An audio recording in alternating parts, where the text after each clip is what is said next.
शिरोदिनि वासिनि विष्णुविलासिनि जिष्णुनुते भगवति हेशिति कण्ठकुटुम्बिनि भूरि कुटुम्बिनि भूरि कृते जय जय हे Mahishasuramardini रम्यकपर्दिनि शैलसुते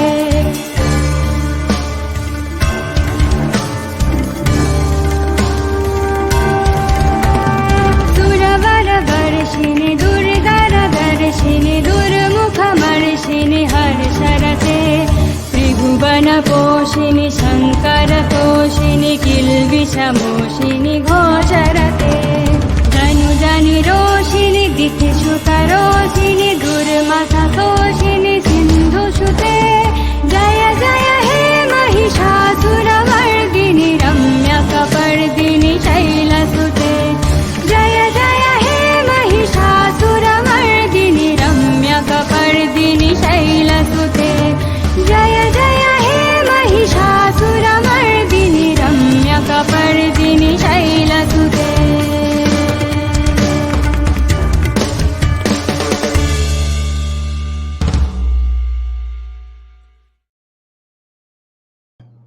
Hi guys, thank you for joining the live stream. I hope the audio is coming fine. Thanks a lot for joining us in our OG live stream timing, which is in the middle of the night. A lot of people from outside India can view more comfortably, and most of our owl lifestyle students can also visit us during this time of the day.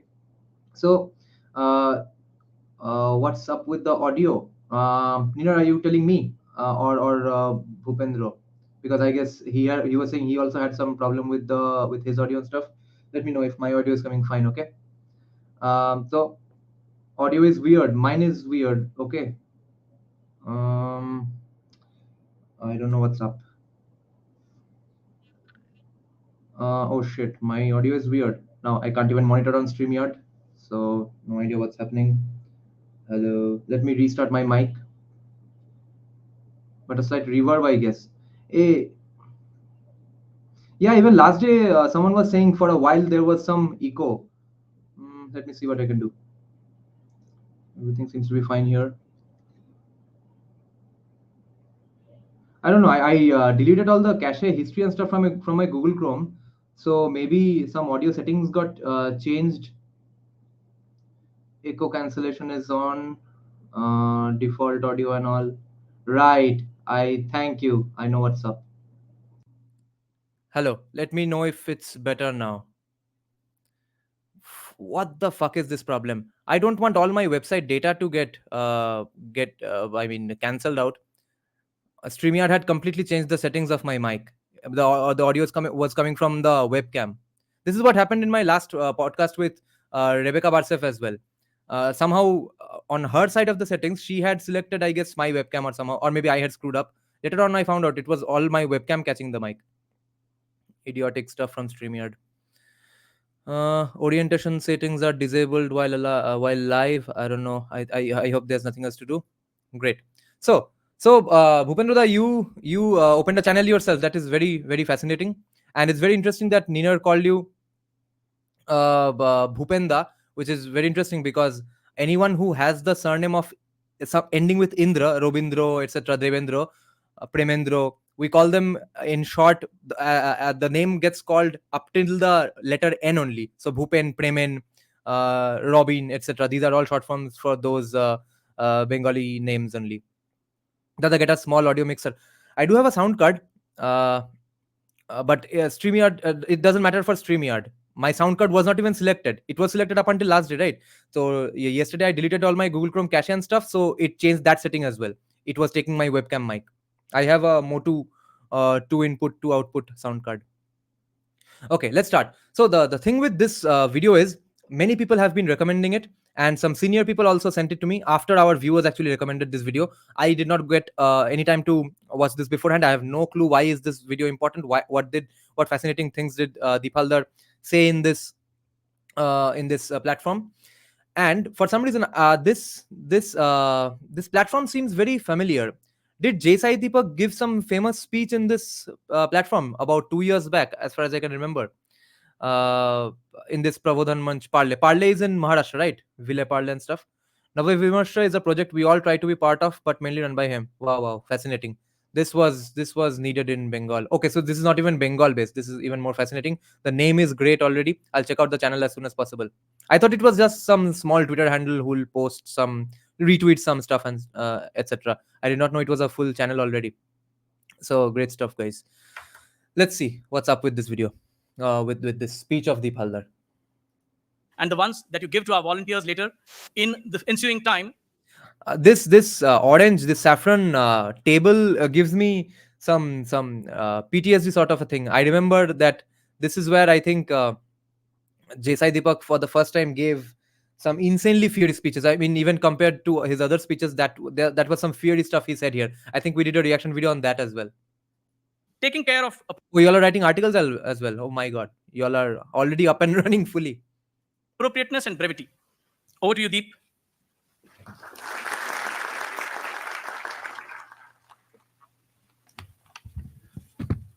Good morning, ladies and gentlemen. 2 of the books out of 3 available outside. Reason why is the second book is called Bengal 2021, an election diary, and had hinted that the BJP will do very well.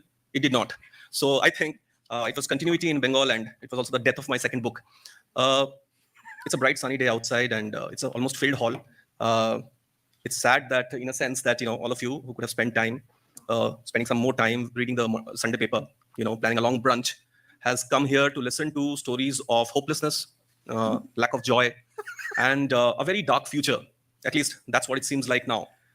From where I come, Broken Bengal, my part of Broken Bengal, Calcutta, West Bengal, there are protests, you would know, over the gruesome rape and murder of Lady Doctor. Puja starts from coming Wednesday.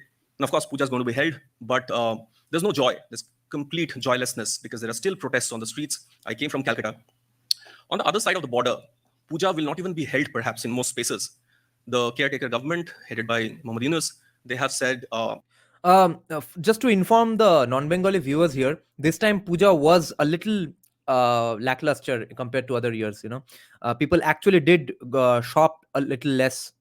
Like I went to one of the core days just before Puja in some shopping malls to hang out, even with my insane schedule. And there were actually surprisingly low amounts of people, and there was some kind of Eid just before the Durga Puja as well, right? On that day I thought at least it will be very, very crowded because the place I went to was a very Muslim dominated area. So I guess they chose a different time, or they just stayed indoors, the Muslims. So even they were not really flooding the shopping mall. So it was pretty comfortable. I thought I won't get any parking. I thought I won't be able to step foot anywhere. I thought I won't be able to get to sit anywhere, etc. During the pujas, I think on the Shoshti or Shoptami day, I did go to the shopping mall to watch Bahurupi. That day it was at least a bit of crowd, but it was not insane, inhuman amounts of crowd like other years. Yeah. Retro Singh, Dada, I'm in the city. I now work from here and I have a studio, thinking of getting into content creation. Yeah, nice. Everyone needs to get into content creation. That more than 3,000 pujas will be held. But I keep going to Bangladesh. I've done a book last year. I know that that's a headline grabber. In many places, some of the stories you might have seen on X and on websites, Hindus are being told that do not dare to hold Durga Puja. If you do, these are the conditions. In one district, they have been told that you pay up 5 lakh rupees and then you can have a peaceful puja. And whoever I've been speaking to, Hindu rights activists, NGO workers, Durga Puja committee members, they're saying that yes, we may hold pujas, but we'll be in terror throughout that time, because attacks can happen anytime, and attacks have been happening. Now, how did we reach this space, that protests on the streets during this auspicious occasion? It's the biggest thing for Hindu Bengalis worldwide. In fact, not just Hindu Bengalis, I'll come in a bit to that. Also to followers of other faith who happen to speak this language. Durga Puja is a carnival. That perhaps is also a reason for this problem.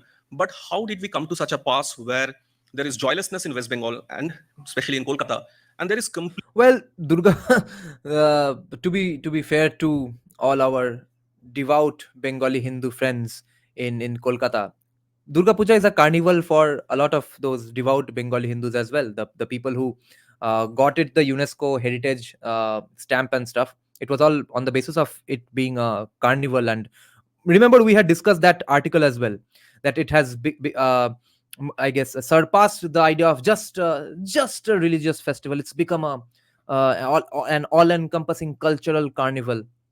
It was all done by Bengali Hindus only, so it's not just non-Hindu, non-Bengalis who are calling it a carnival. Complete hopelessness in the other side of Bengal, Bangladesh. Now, why am I clubbing an Eastern Indian state with a foreign country? Is it because I speak the same language? My mother tongue is the same as people from Bangladesh? Is it because it was an unbroken Bengal before partition? No, I am not just talking about two kinds of protests, two kinds of hopelessness, because what afflicts Bengal this side and Bangladesh that entire subcontinent tomorrow. Before I lose myself in the pages of history, because it's a very long subject to club in an hour's time, let me tell you about two photographs. I wish I could have shown them to you, but I'll explain what those photographs are. One photograph is from July this year. It's about a young man who was protesting along with thousands and lakhs of other students against the quotas in government jobs under Sheikh Hasina. Okay, you all know about that. It eventually led to her ouster, and she's now in India. Now, on 16th July, he dared the I heard she's going to leave India as well, right? She's going to UAE, I think. police to open fire on him. Horrific thing to have happened. He opened out his arms, went near the policemen standing there, dared them to open fire. The policemen did. They shot rubber bullets at him. One hit his chest. Like I said, horrible thing to have happened. He stuttered and fell to his death. Now, that picture of that boy, young boy, Abu Said, became a poster, became a rallying point for entire Bangladesh, Hindus and Muslims who were protesting the quota reforms and the dictatorial tendencies of Sheikh Hasina, who has been in power for very long. Not only did protests intensify, and Abu Said become a Che Guevara of modern times. His face became put on t-shirts and posters on the wall, etc., etc. In Bangladesh, even in West Bengal, a lot of filmmakers, student groups, public intellectuals who did Facebook post after Facebook post on Abu Said and his supreme sacrifice. Now, like I said, it's a horrific thing to have happened. What nobody bothered to check in West Bengal, and I'm sure people know in Bangladesh, was that as horrific as the murder and this instance of police brutality is, Abu Said was a member of the student wing of Jamaat-e-Islami. Now, Jamaat-e-Islami, I'm sure all of you know, had opposed in its earlier avatar the very birth of Bangladesh. In fact, some of the worst atrocities in 1971 War of Independence, which saw East Pakistan become Bangladesh with the help of the Indian Army, of course, were carried out not just by the West Pakistani Army, but from people within, and mostly by the Jamaat-e-Islami. Jamaat-e-Islami did not want Bangladesh to be born in the first place.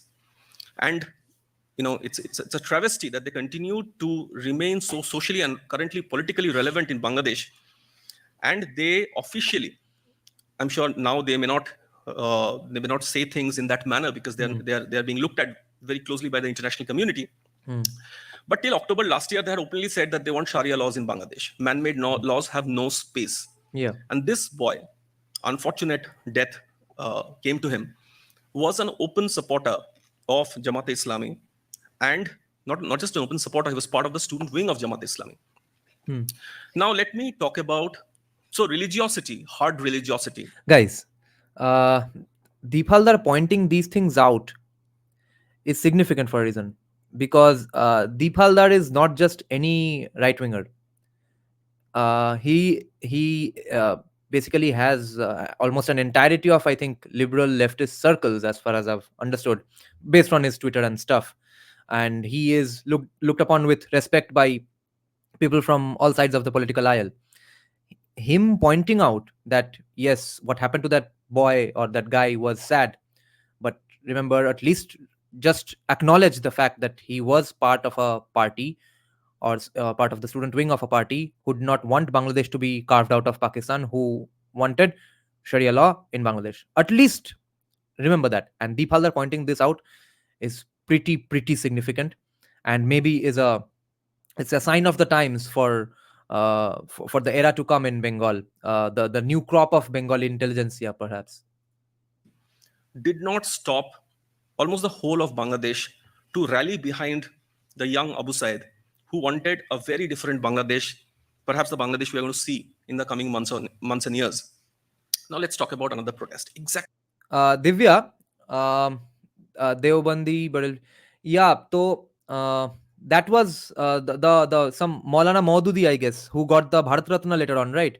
Who had called for Qawmiyat-e Muttahida, and the people who had asked for partition were called Qawmiyat-e Judagana. So the people who believed in Qawmiyat-e Muttahida, I think he had a famous debate with Allama Iqbal or someone. So I think his argument was, I have heard from other sources, I have not read exactly his words, that why leave Pakistan, why leave India for Pakistan when we can live here and make it Darul Islam? Why leave this Darul Harb? I think so. Exactly a month from then. This is the, like I said, the RG Corp Right, Maulana Madni, not Maududi. protest. Gruesome rape and murder happened, and people, young doctors came out on the streets. Other people joined them. Social media influencers, filmmakers. In fact, the whole of the city. I happened to be there at that time. Now, a gentleman in saffron robe. Some of you might have seen him on TV and Twitter. He one day came out wearing saffron robes, holding a flag of India, and he dared Mamata Banerjee's police.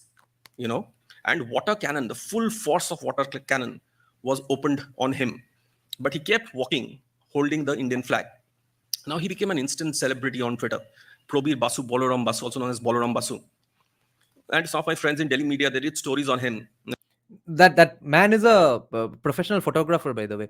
But so Deep Halder discussing these things, saying these things as a Bengali, kind of representing Bengal on these platforms where Sanjeev Sanyal, Anand Ranganath, and Jesai Deepak have graced their presence. So, so I guess Bengal has arrived on the national scene of non-political, non-left dialogue, discourse, conversation. I guess Deep Halder has, I think, taken up the space. Finally, I think he is our answer to Jesai Deepak, Anand Ranganathan. They did interviews with him. I, in fact, helped somebody get in touch with him. But if you were in Kolkata, you would have seen how the protests almost stopped.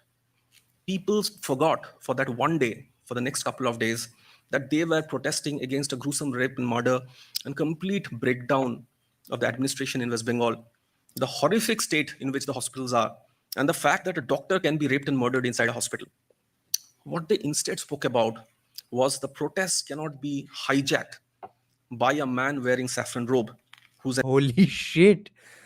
I had no idea Deep Halder said these things. He is filling a significant vacuum, guys. I think we are on our way. Bengal is on on its way. agent of BJP, somebody said, who's linked to the RSS, somebody else said, and said that, this is a completely non-political, quote unquote, non-communal protest. And how dare a saffron sadhu come out holding the Indian flag and, hijack the protests, hijack a very secular, very all-involving protest from the rest of us. It got me thinking. A month ago, Abu Said, the little boy, unfortunate death, let me again say, his death, and did not let people in Bangladesh think that, okay, this is a Jamaat-e-Islami student wing guy. This guy wants a non-secular Islamic Bangladesh. This guy perhaps stands for an ideology that do not want Hindus to remain in Bangladesh, and even if they do, to remain as completely second-class citizens. Entire of Bangladesh, which includes all the talking heads of Dhaka, quote-unquote secular people, film stars, TV presenters, public intellectuals, everybody rallied on Abu Said. And here is a gentleman people do not know of. Nobody knew Balaram Basu till that moment. Yeah. Who, just because he came out and he came out wearing saffron robes, came out holding the flag of India, the protests almost stopped. And people said, look. Guys, what a brilliant comparison. That everyone celebrated, at least posthumously, that Jamaat-e-Islami student wing guy. But here everyone criticized a man for wearing saffron and apparently, allegedly hijacking a secular protest. So, but I'm not really excited about this comparison. This comparison we could have done on our own if we had thought about it or discussed it at length. I'm very fascinated with this because Deep Halder is saying these things. Deep Halder is onto something, I think. This is very, very significant. A legit Bengali. And see, Sanjeev Sanyal is of course a Bengali. I'm very proud of him as a Bengali. But let's face it, he has not lived in Bengal, I guess, for 20 years now. But this guy frequents Bengal all the time. And he is saying these things and pretty overt things. Deepaldar is not playing games here. This is not a inside some closed door party with right wingers. This is an open munch on YouTube. Everyone is watching this. All right wingers of India are watching this. Finally, we have someone from Bengal.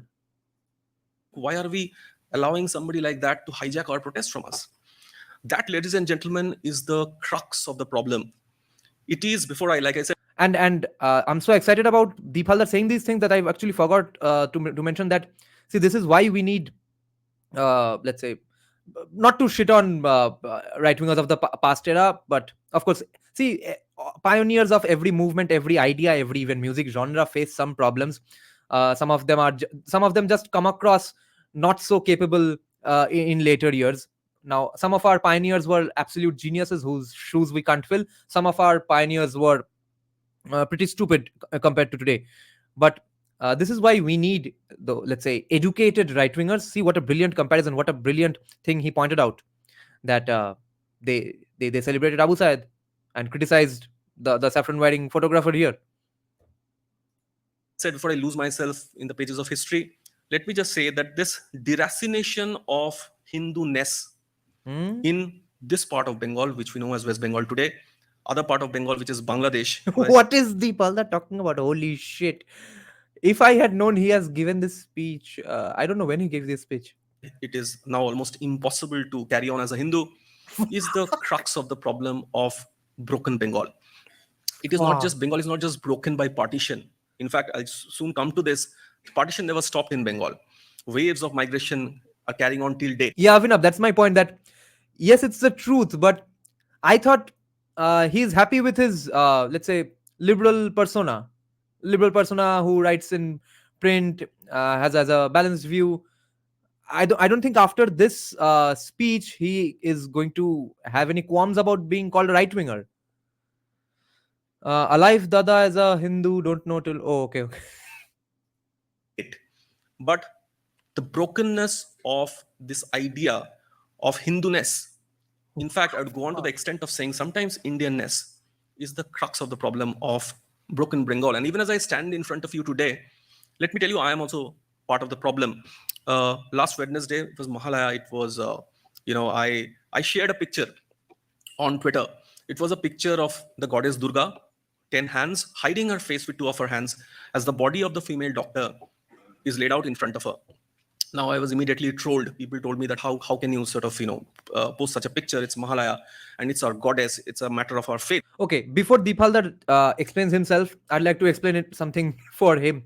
Someone had tagged me on Twitter as well, saying that, oh yeah, you like Deepaldar and stuff, but see what he's posting. So I explained to him that as far as I've been told, as far as I've come to understand, that the idols that you all see in Durga Puja pandals, the giant ones dressed up in different characters and stuff, those are basically for show. The real uska, I think, pran pratishtha bhi nahi hota hai. The real idol is a small one right in front of the stage area, okay, to which the purohits actually address and worship in reality. So whatever happens on the top for the show and stuff, those are just a statement. It is the carnival aspect of the puja, okay. The real puja happens with a small idol, a small set of the entire family of Ma Durga in front of the stage. So I'm not really bothered about what's being done, how it's desecrated in the rest of the idol. It's not really desecrated. It's everyone gives some sort of message and stuff. Who are you to post such a picture? Don't make political statements through religious pictures. And I not immediately, after a while, I deleted the picture. I didn't delete it because I was trolled. I've been trolled many times before. I deleted the picture because, sincerely speaking, as I stand before you, I do not know anymore what is right and what is wrong. I do not know deracination of Hindu religious cultural identity has affected even someone like me in such a manner that should I be making a political statement through a picture like that? Now, it's another matter that the picture is that of an actual Durga idol inside a pandal. It's not a picture that I got from somewhere. It's a picture, in fact, that I got from the West Bengal BJP's media WhatsApp group, and it's a picture of a goddess's idol in an actual pandal. If you go to Calcutta, you can see that pandal. Okay, it didn't matter that I could have answered my people who are trolling me by saying that we Bengalis, Hindu Bengalis, look at Durga Puja in a very different light, Durga is not just a mother for us, she's also the daughter. The sentiment around Durga Puja is a daughter's homecoming. I could have spoken about so many other things, but it actually got me thinking, what do I know? I do not know, because in 2019, just to promote secularism, and you can find the link, it's simple Google search away. In 2019, inside a Durga Puja pandal, Azan was played. Azan was played by, not forcibly, by the Puja committee members themselves to promote secularism. And it ran into controversy, of course. But within Bengal, especially within Kolkata, if you take away some people, many people were amazed. Why is there a controversy? Right. Is Durga Puja And to be fair to the organizers here, Dr. Amartya Sen's views, I think, are in alignment with that. Dr. Amartya Sen, in his book, I've said this many times before, but I'll say this again for if anyone's watching our live streams for the first time. Dr. Amartya Sen has a book called Identity and Violence, of which I have the Bengali translation. There, Amartya Sen has been pretty fair to all religions in some extent, unfair to some people in some contexts, etc. He has said many fascinating things I agree with. He has brought out a lot of the aspects of the glories of ancient India and stuff, the scientific achievements and stuff, which were the cool things to discuss right before and up until I think 2014, when BJP came to power, and all of a sudden mentioning ancient India became a Brahminical patriarchy thing. But I came to know so many of in past ancient India's scientific achievements, mathematical achievements from Dr. Amartya Sen's book. Okay, because he is making the point that why have Indians, let's say, conceded this ground of scientific achievements to the West, while just being happy with getting called the experts in spirituality. It's like science हमको नहीं आता है, science hard science है waste के लिए और spirituality है हमारे लिए, वहीं पे हम खुश है. But we were always great in both. That's Dr. Amartya Sen's point. There are other great points and stuff, but my point is, while discussing Islam, Dr. Amartya Sen says, I am not saying this, okay? I'm quoting his book word for word here, that the second line of the azan, which some Hindus have a problem with, at least when it's being played inside the Durga Puja pandal, that there is no God but Allah. The translation for that given by Dr. Amartya Sen, at least by the translator, maybe, I don't know what's the English sentence. In the Bengali book, it says, there is no God but God. Because the translation for Allah, I guess, is God. Therefore, the translator has written, Bhagavan chhara kono Bhagavan nei. Okay? There is no God but God. There is no Bhagwan except Bhagwan. That's the translation that Amartya Sen and his team maybe came up with. Okay? So, by that logic, it's of course fair to play the azan in the Durga Puja pandal. Not a time to make your fellow citizens who happen to follow other faiths feel welcome? What is the problem if azan is being played? Now, this deracination of Hindu identity, my dear friend and somebody I constantly look up to, refer to, whose books I read, I think who has addressed you also in the past, Mr. Sanjeev Sanyal, he says that it began and it solidified during, with the beginning of the communist rule. But I would slightly disagree. I think remember the insane post I made day before yesterday, that Sanjeev Sanyal has legitimately, justifiably criticized CPIM so much. Now Trinamool supporters are sharing Sanjeev Sanyal's reels, quotes, and thinking that it somehow defends Trinamool's failures. Holy shit. Deracination of the Hindu religious identity goes back in time. I'll come to the communist rule in a bit, but it goes back in time.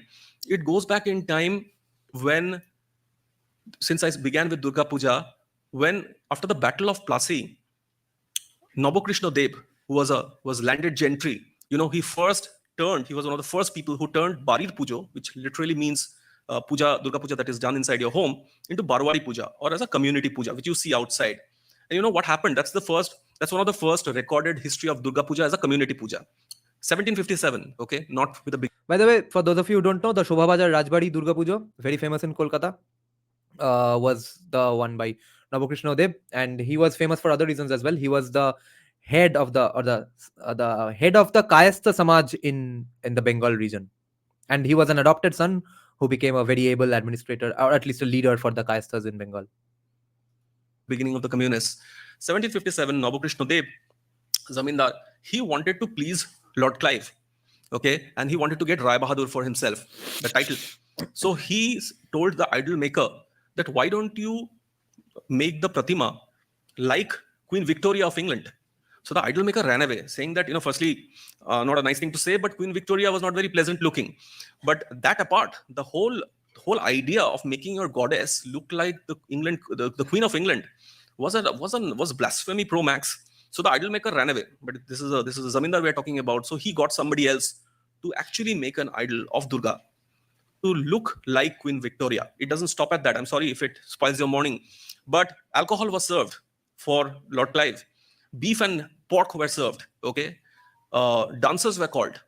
And Guys, the head of the Kayastha Samaj in Bengal, the devout Bengali Hindus, Mr. Clive had a gala time. before CPIM. He had a gala time. He enjoyed whatever was offered to him. He went back, and Navakrishna Dev was made Rai Bahadur. Nice. That's the first recorded history of Durga Puja as a community puja. It's unfortunate. It's a wonderful festival. I have been pretty non-ritualistic most of my life, but Durga Puja is a time when I go home. When I used to stay in Delhi, I used to go home, make it a point to go home, spend time with my parents, friends, family. But the first recorded history of Durga Puja is a community puja, has a rather dark twist. So this is the beginning of it becoming a Barwari Puja, community puja. Holy shit. I'm sorry, I'm interrupting too much. But this is insane stuff. I can't still fathom. See, I'm so surprised. What can I do? Because I had thought he has brought out some interesting aspects about culture and stuff from the liberal Bengali perspective. I had no fucking clue that Deep Halder is coming out of the closet as a right winger.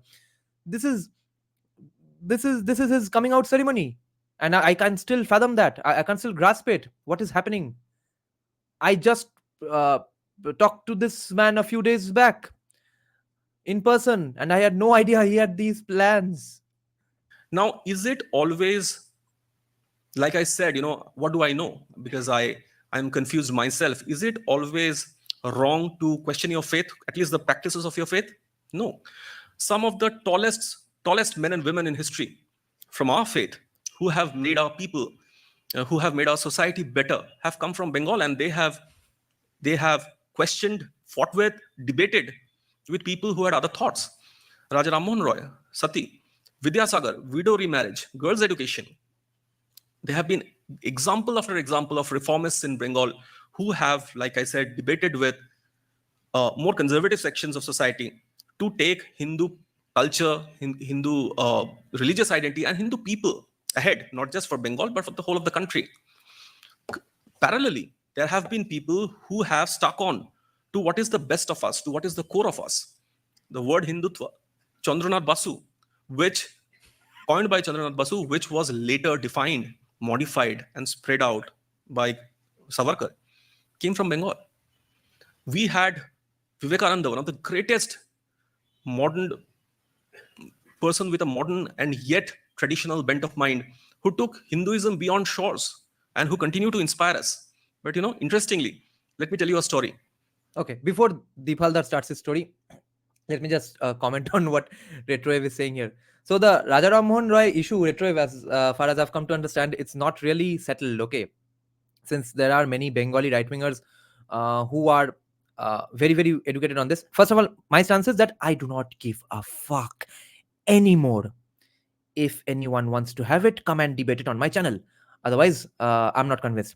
But because I know some good arguments on both sides and stuff. But mainly, since I now know so many legit, highly educated Bengali right-wingers who are fans of Raja Ram Mohan Roy, so all I would tell you is that some quotes here and there don't make a complete argument. Okay, let me tell you who all are in favor of Raja Ram Mohan Roy. Now, Deep Halder, Sanjeev Sanyal, Srijit Dotto, and no one has a face-to-face debate on these issues on at least on Raja Ram Mohan Roy. So we'll have to pick and choose and not leave any idols for the commies. Remember, that's has to be one of the most foremost goals of ours. Okay, don't give them a rallying point. Claim everything. Everything is ours. Everything is ours. Okay, they're all our idols. Don't let them have fun with Raja Ram Mohan Roy statue now. The mad monk, some of us call him, Ramakrishna Dev, Ramakrishna Mission is named after him.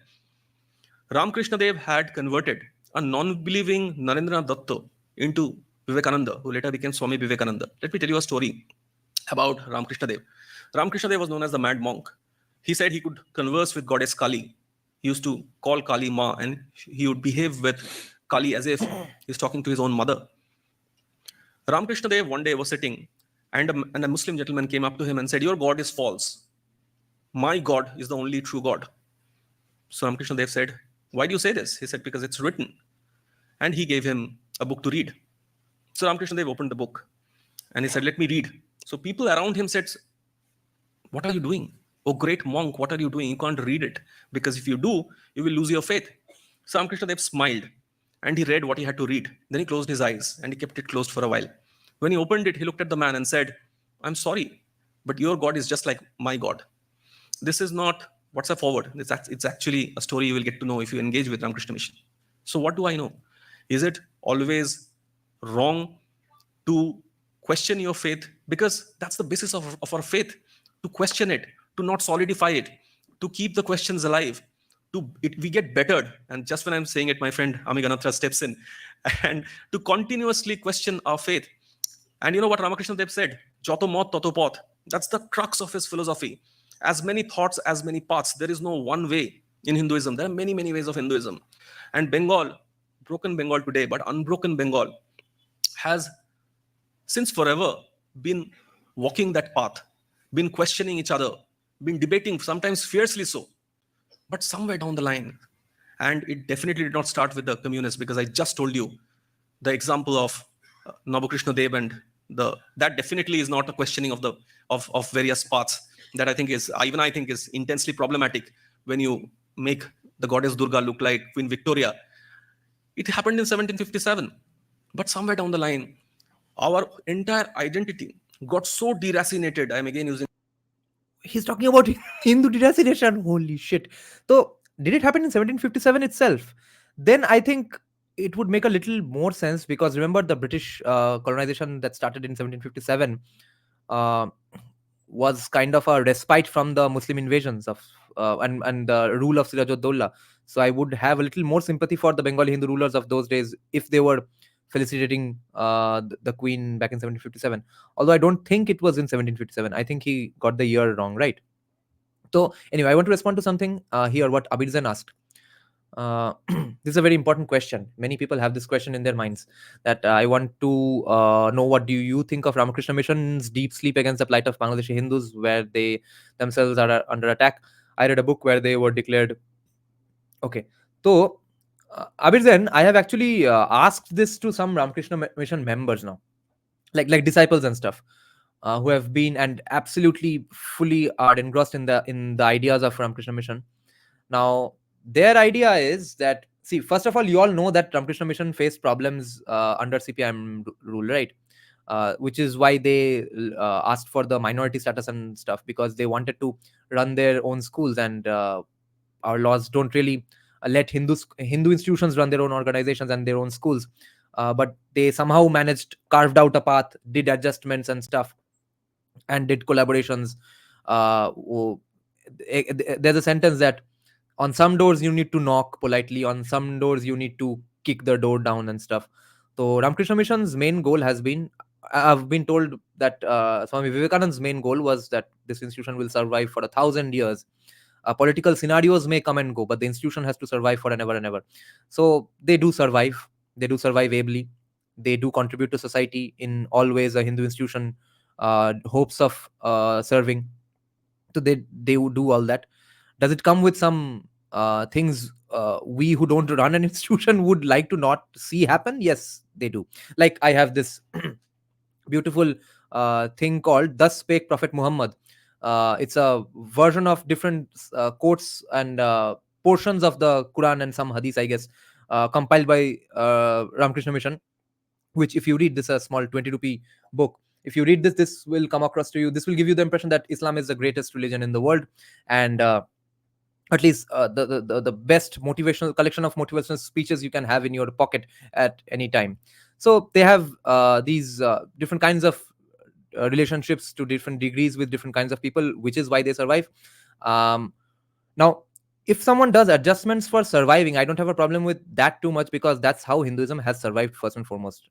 We have always had collaborator classes to some degrees, and हम उसको collaborator होने के लिए गाली दे सकते हैं, क्योंकि कुछ लोगों ने ऐसा किया कि कोलैबोरेट करके सिर्फ अपना पॉकेट भर लिया और बाद में भोसरी के कन्वर्ट भी कर गए, और या फिर मतलब खीर वीर खा के बाहर भी चले गए. Some people collaborated just to survive. we Hinduism survives because of the collaboration of some people. Let's not forget that. तो रामकृष्ण मिशन को तुम उस कैटेगरी में डाल सकते हो. But other than that, they contribute so much.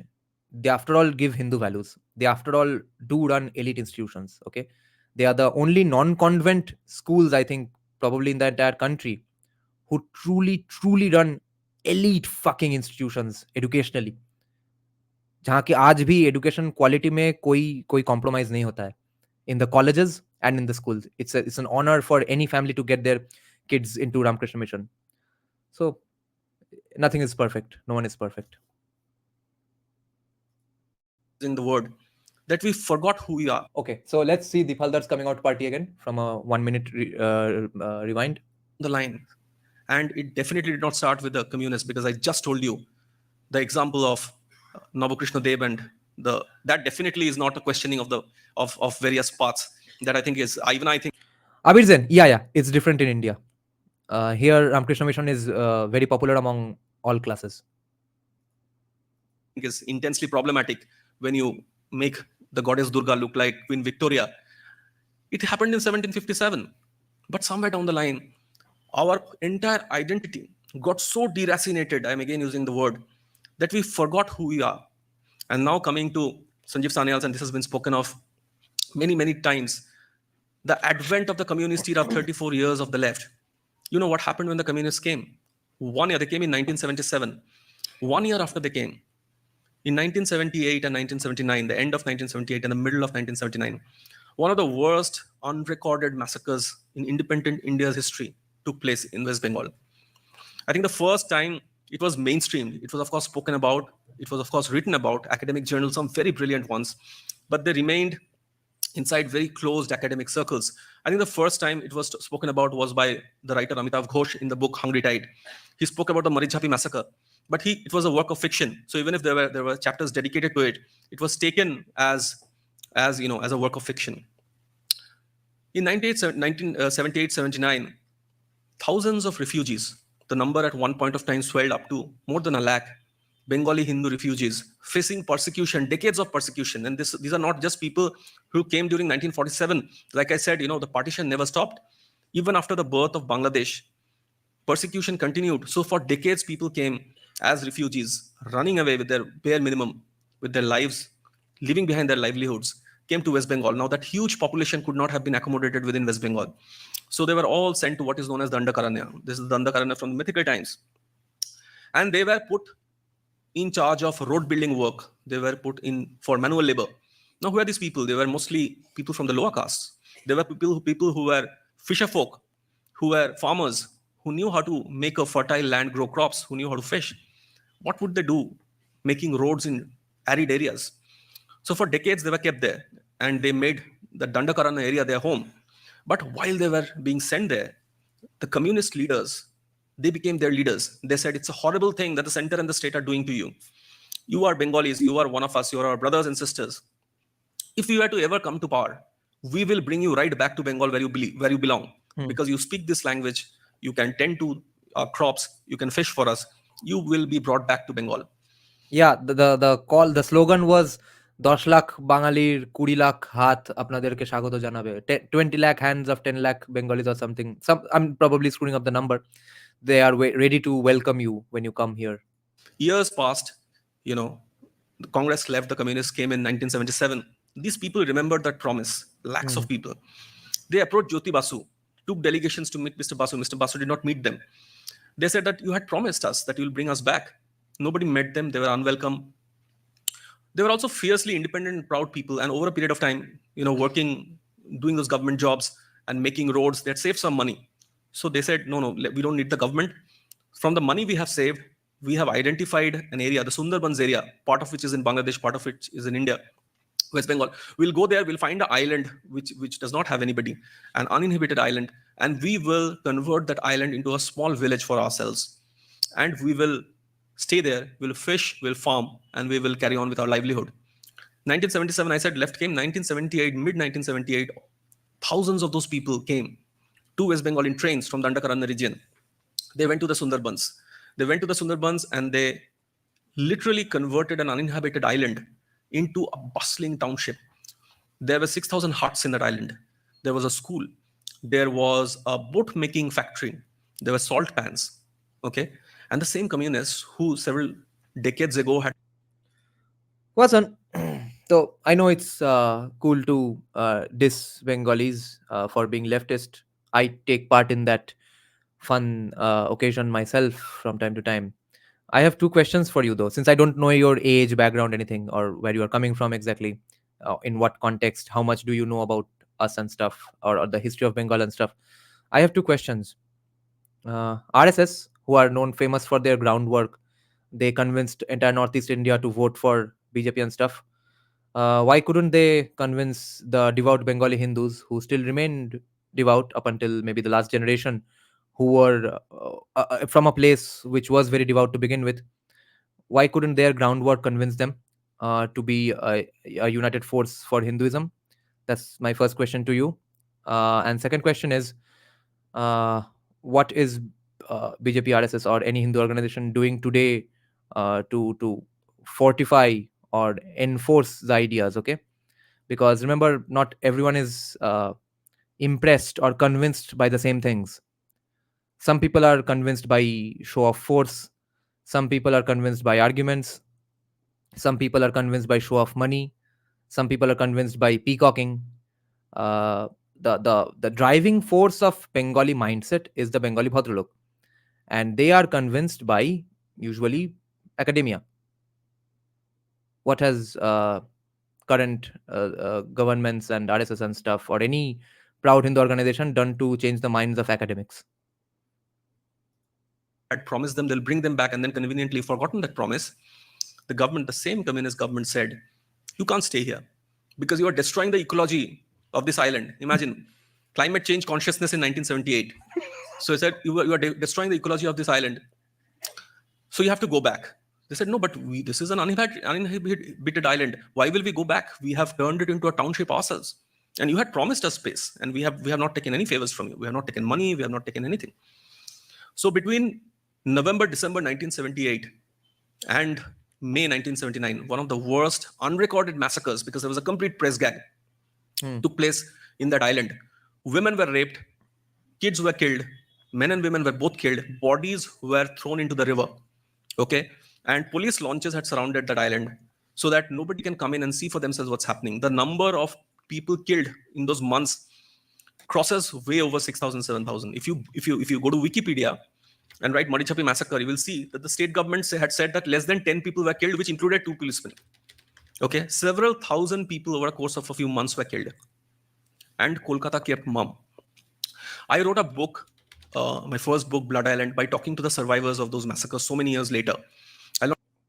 Guys, I paused to show you all something. I remember this. So this, check out this lady. Okay, her name is Anu Jalais. She is a research fellow at London School of Economics and Political Science.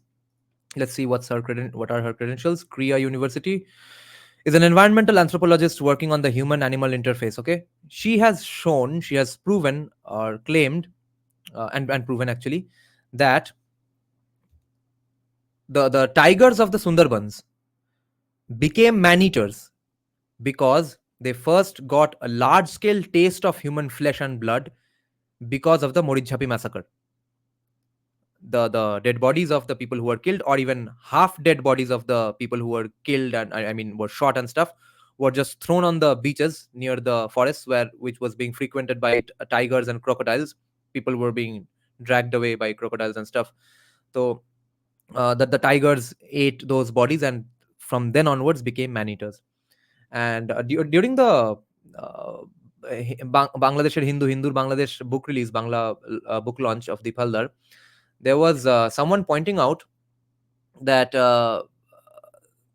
Deep Halder said that, oh, no, Deep Halder told us this later on in our discussion, that he was not allowed to keep this in the book, I think, or he did not keep it in the book for out of his own accord. I don't remember exactly.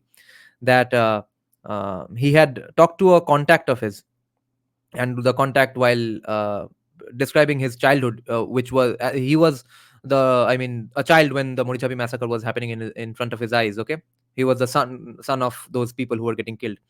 So he starts crying, he bawls like a baby, and because he says, one fine morning I woke up and I see all my friends, all the little kids bodies floating around on the river, and he had hidden his tears for all these years. And when Deepaldar approaches him for this, that's what he says. So that's how the tigers became man-eaters. I'll not go into the details, there's paucity of time, but it was a harrowing experience. It took me 5 years, and I had to search them from across India. And also some of them have gone back to Bangladesh. So horrified they are with what happened to them in West Bengal. But what is surprising is you heard Nandish, I am very disappointed with your anti-left, right-wing fascist comment.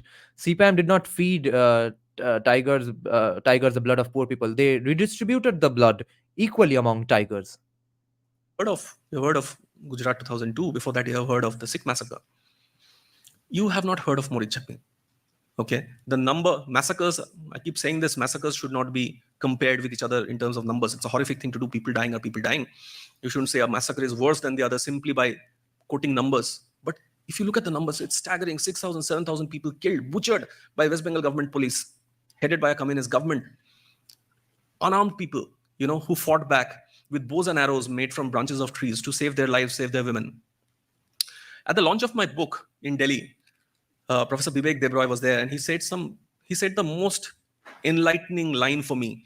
He said, as much as Deep is blaming the West Bengal government for what happened, I will point a finger at the Kolkata Bhadralok. I will say that, what were you doing when this massacre was happening? Okay, there was a press gag. Okay, the government. Okay, I asked this exact question to Deepalda during the Q&A session of his book launch. But more importantly, Bibek Debroy, Sanjeev Sanyal, and Deep Haldar are very, very significant names in the Morichapi context for one reason. One very important reason, which is Ross Malik, who is sort of a far left Ambedkarite person, who probably hates upper caste people with all his guts. Remember his paper we had discussed. He was obviously bringing out great facts, quality research, and stuff, but his tone came across as that gave us the impression that he definitely hates upper castes. Okay, not maybe not all upper castes, but he definitely has a distinct hate for upper castes in general. But even that Ross Malik, who has fled for his life, all his life basically, even though he was celebrated when he was writing in the earlier days. Okay, then when CPIM goes out of power, all of a sudden his research is rejected by legitimate journal after journal after journal. He had given the list, remember, when we discussed his paper. So that man, as sort of a citation, sort of an acknowledgement, mentioned that the only 3 legit Bengalis who have spoken on this issue, and I thank them for it, are Deep Haldar, Sanjeev Sanyal, and Bibek Debroy, all of whom are upper castes. But I guess you could therefore say that Ross Malik is not really maybe a rabid anti-upper caste person, but even a person who comes across to me as a rabidly anti-upper caste man, even he acknowledges the let's say the credit that Bibek Debroy, Sanjeev Sanyal, and Deep Haldar deserve for speaking on this issue. That's very, very significant.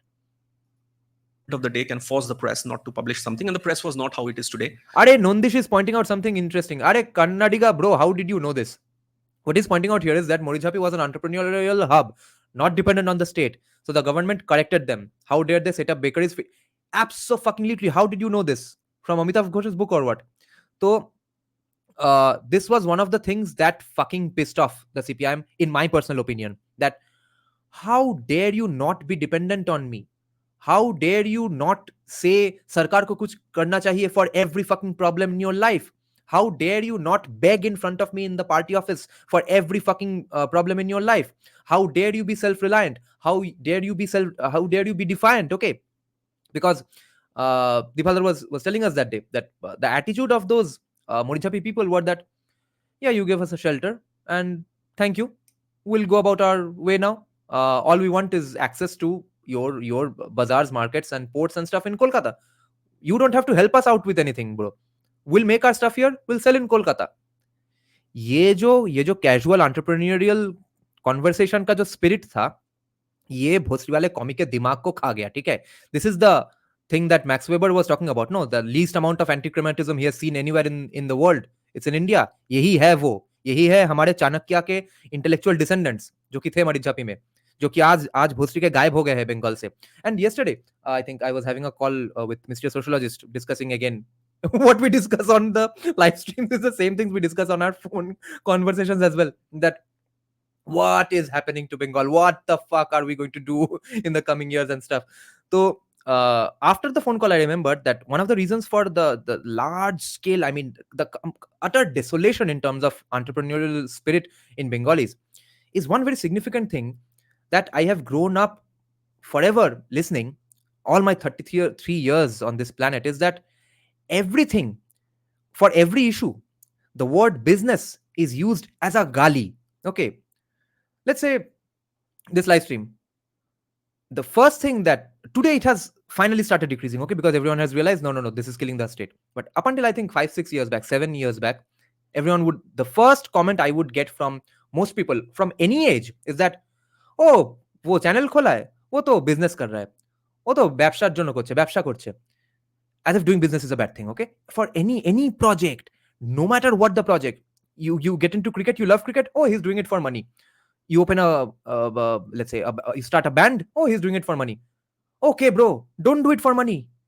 Don't go to don't go to Delhi, Bombay, Mumbai, Pune, USA, etc. for jobs. Oh my god, the number of commie friends I have in Pune and Bangalore, it's pissing me off every day. I'm turning over a new leaf. I'm trying to have my Facebook as a non-political profile, but it's so hard to keep my mouth fucking shut. There was not so much media. There was hardly any television media. There was, a few papers which mostly depended on government ads. So you can have press gang. But surely it's happening in your state. Ninar, I think he already did that. He definitely argued that it's a lower caste massacre. And some people, I think most right wingers obviously disagree with us on this aspect that yes, even though lower caste people were killed, it's not really a caste massacre as such because no one was consciously killing them because of their caste. But you see, the way Mr. Sociologist and I, and even you agree these days, we view caste, in that sense, no, it was a caste massacre, because if you see, lower caste means lower status and higher caste means higher status. In that sense, it was a caste massacre according to our definition of caste, because they were people, and this was a brilliant line from that paper of Ras Malik that we had discussed, that they were the people whose death did not matter. Okay, the Kolkata Bhadraloks who protested even during those years when Morichapi was at least beginning to become a talking point, at least even in 78, 79, when it was happening, even before the main massacre had happened, some intellectuals had visited. I've heard Sunil Gangopadhyay had visited, never wrote about it. He visited. He, I think, had even tried to donate and help them out, but he never wrote about it, because then we would never read any fucking Kaka Babu novels, okay? The famous detective character franchise started by Sunil Gangopadhyay. So, why? How? Because ultimately lower status. It's okay if they die. It doesn't matter if they are killed. In that sense, it is a caste massacre. You would know what's happening to almost 1 lakh people. 5, 6, 7,000 of them are being killed, raped, butchered. Their kids thrown into the river. Why did you not raise a single finger? No, Ninar, disagree with you here, because then तो reclaim नहीं कर पाएंगे. वो तो cast बोलते रहेंगे कि distinctly Hindu है. अगर हमको याद दिलाना है कि भाई भोसड़ी के ये डिस्टिंक्टली हिंदू या डिस्टिंक्टली इंडियन नहीं है, तब हमको कास्ट बोलना पड़ेगा हर इन चीजों में. Finger when this was happening. What happened to you? These are your people, Bengalis, Hindu Bengalis. And many of you, where I come from. I'm sorry, I interrupted so many times. Enlightening line for me. Yeah, let's police, headed by a communist government. Unarmed people, who fought back with bows and arrows made from branches of trees to save their lives, save their women. At the launch of my book in Delhi, Professor Bibek Debroy was there, and he said the most enlightening line for me. He said, as much as Deep is blaming the West Bengal government for what happened, I will point a finger at the Kolkata Bhadralok. I will say that what were you doing when this massacre was happening? Okay, there was a press gag. Okay, the government of the day can force the press not to publish something, and the press was not how it is today. There was not so much media. There was hardly any television media. There was, a few papers which mostly depended on government ads. So you can have press gag, but surely it's happening in your state. You would know what's happening to They almost a knew. lakh people. 5, 6, 7,000 of them are being killed, raped, butchered. Their kids thrown into the river. Why did you not raise a single finger when this was happening? What happened to you? This Barbarika Smriti, let me tell you an insane fact, okay? If you have read How I Became a Hindu by Sitaram Goel, there was a time in Kolkata. Today, though, the Marwaris are mostly Trinamool supporters. So there was a time when Sitaram Goel was living in Kolkata. The Marwaris, the businessmen, the CEOs were all commies. So, in fact, there's a hangout that Sitaram Goel and Ram Swarup get called to. Okay, Sitaram Goel is still basically a leftist. Ram Swarup is already on the right. So they were invited at a Marwari friend's house who ran a business, who was a far left commie, and he had a raging, rabid debate with Ram Swarup on economics. Okay. These are your people, Bengalis, Hindu Bengalis. And many of you, where I come from, Jadavpur, it's currently it's like a solidly upper middle class area. But Jadavpur has a refugee history. Much of South Kolkata today, where the real estate prices have really gone up, has a refugee history. It's in entire South, most of South Kolkata that refugees came and settled. Later on, with time, they made something of their lives, and those areas came up. But people in South Kolkata, people where I come from, same people, less fortunate, lesser in caste, they were being butchered. They did not have your luck, and you kept quiet. So and this happened in 78. So the full force of 34 years of left rule had not afflicted the Bengalis yet, but nobody spoke. So Mr. Vivek Debroi told me, please question the Bengali Bhadralok. And who is that Bengali Bhadralok? The Bengali Bhadralok, if you draw a line through time, is Nabu Krishna Dev, who had diluted Bengal's most loved religious festival as a way to please Lord Clive.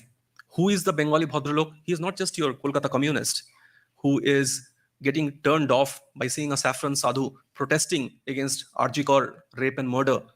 He is your congressman. He is your leftist. He is, through time, people who have deracinated our faith. I said, So this is a star. This is a rant directly against Bhadraloks. Are Deepda never told us about this. Holy shit. Fuck. Are we rallying? we are having a tag team match against Bhadraloks. What's happening? By the way, guys, Brahman Boy to Kasto just okay. But holy shit. in the middle of the speech several times that I do not know. I seriously do not know, because Fuck. when did it turn this way? When did debates, questions, valid questions about religious practices, about discrimination within our people, about taking great leaps of thought, about opening up of our religion, which was always open to begin with, about questioning traditionalists, turn into or make Bengalis into this deracinated, self-loathing, always looking towards the West lot of people? I do not know. It did not begin definitely with the communists. There's a joke that Kwasan, I don't have anger for you for this comment. I have sympathy for you. You are getting a bit of history wrong. Okay. It's I think philosophically, it's not the character of anything to remain united unless there is a threat. Okay. So when the threat becomes evident, remember, when the threat does become evident, then everything gets united automatically. Okay. And to justify this, see, we are the Indian right wingers are very used to saying this. No, why were we never united when the Islamic invasions were happening and stuff? Why was there so much infighting? There was no concept of we. There was no infighting. There was no us back then. Okay, we had a common culture, but we did not know that we are supposed to be even united. Okay, some people had good friends on the other side of the aisle. Some people did not, and everyone thought of everyone as just another outsider, because up until the Islamic invasions, whoever came settled. Okay, the dialogue, the justification of settler colonialism that was given by Ashutosh Gowadikar through the mouth of Hrithik Roshan in Jodha Akbar was actually done by other people. That हम तो लुटेरे नहीं है, हम तो यहाँ आए थे, हमको मोहब्बत हो गया एटसेट्रा इस जमीन से एंड हम कभी लौटे नहीं एटसेट्रा. तो those were the things done by everyone else before the Islamic invasion. So everyone thought, okay, just another invasion. There will be some politics and we'll go about our ways. Read any commie historian to right wing historian, read any history, and you'll know that one of the main features of pre-Islamic India was that whenever there's a war between or battle between two kings, the lives of the common people is not doesn't change overnight. Okay, no one gives a shit. Maybe in long run, in 5-6 years, there are better or worse economic policies and stuff for which a kingdom may go to hell or improve and stuff. But overnight, that just because your king lost and all of a sudden you are raped, killed and threatened to convert and stuff, ये सब चुतियापा कभी नहीं होता था. I've read it in different sources, including Nihar Ranjan Rai, a famous Bengali historian as well, who has written a book called Bangalir Itihash. Okay, the book has a foreword by Jodhunath Sarkar. So, as let's say, as evident of what I'm claiming, as evidence of what I'm claiming, also read the Federalist Papers, one of the very important, most important documents in the history of the founding of USA. Okay, this is the same argument being made by Alexander Hamilton, John Jay, James Madison, that the claim was that in 1776 USA as a country is born, but by 1781 the anti-federalists, including Thomas Jefferson, are saying that what's the point of this united one country? Why can't we live according to our own rules? Because different regions and different cultures have different views and stuff, different ways of life. What's the point of this one gigantic centralized authorized authoritarian sort of a country which actually has a potential of becoming a dictatorial state that will rule over all states with a lot of iron fist and stuff?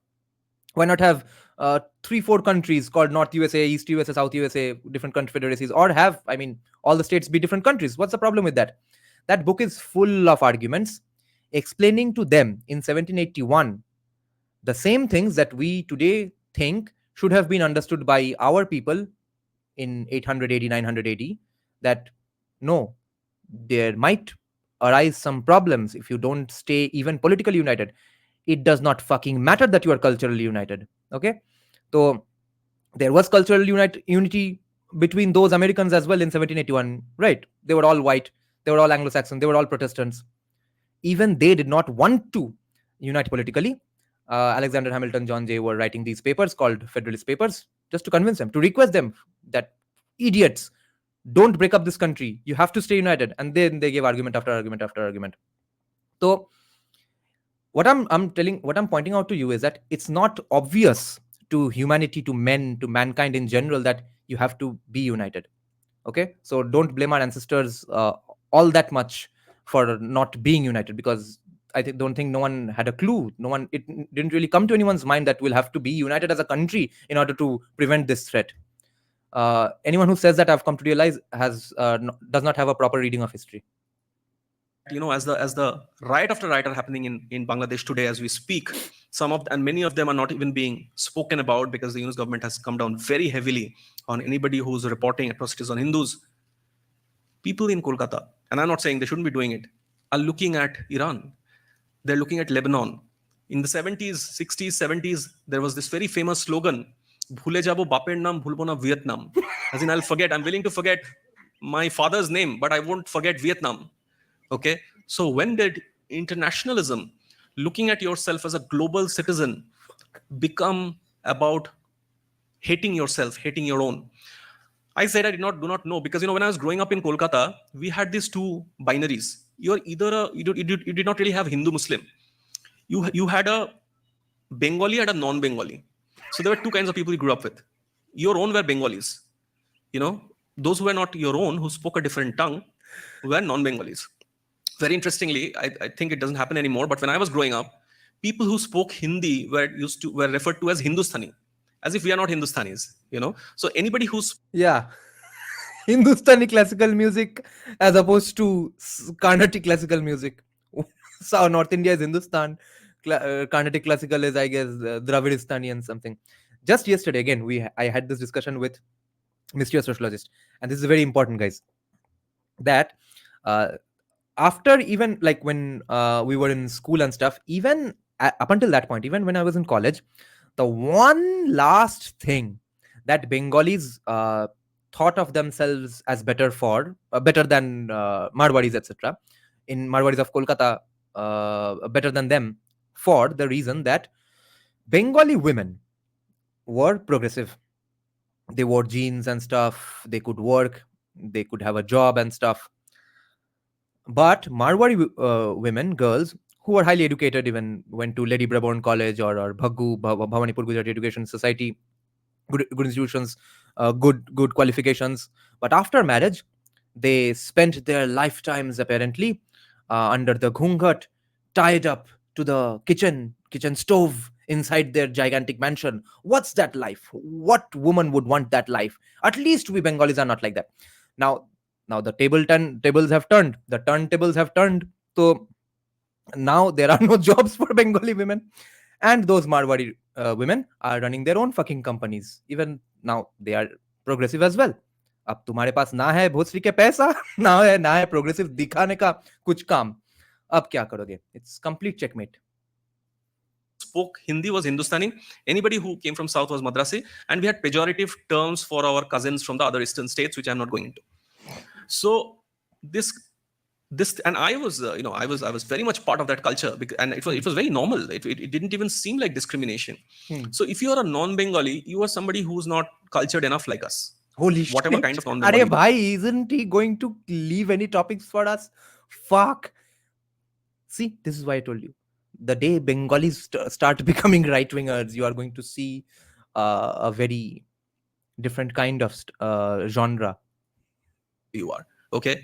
If you're a non-Bengali, you are definitely a casteist and a bigot. If you're a non-Bengali, you are here because Bengal is the place to be. Kolkata is the land of opportunities, culture, Nobel prizes, great films, Satyajit Ray, Mrinal Sen. Now all of that is a Divya, to be fair, that's not because of Bengali Hindus.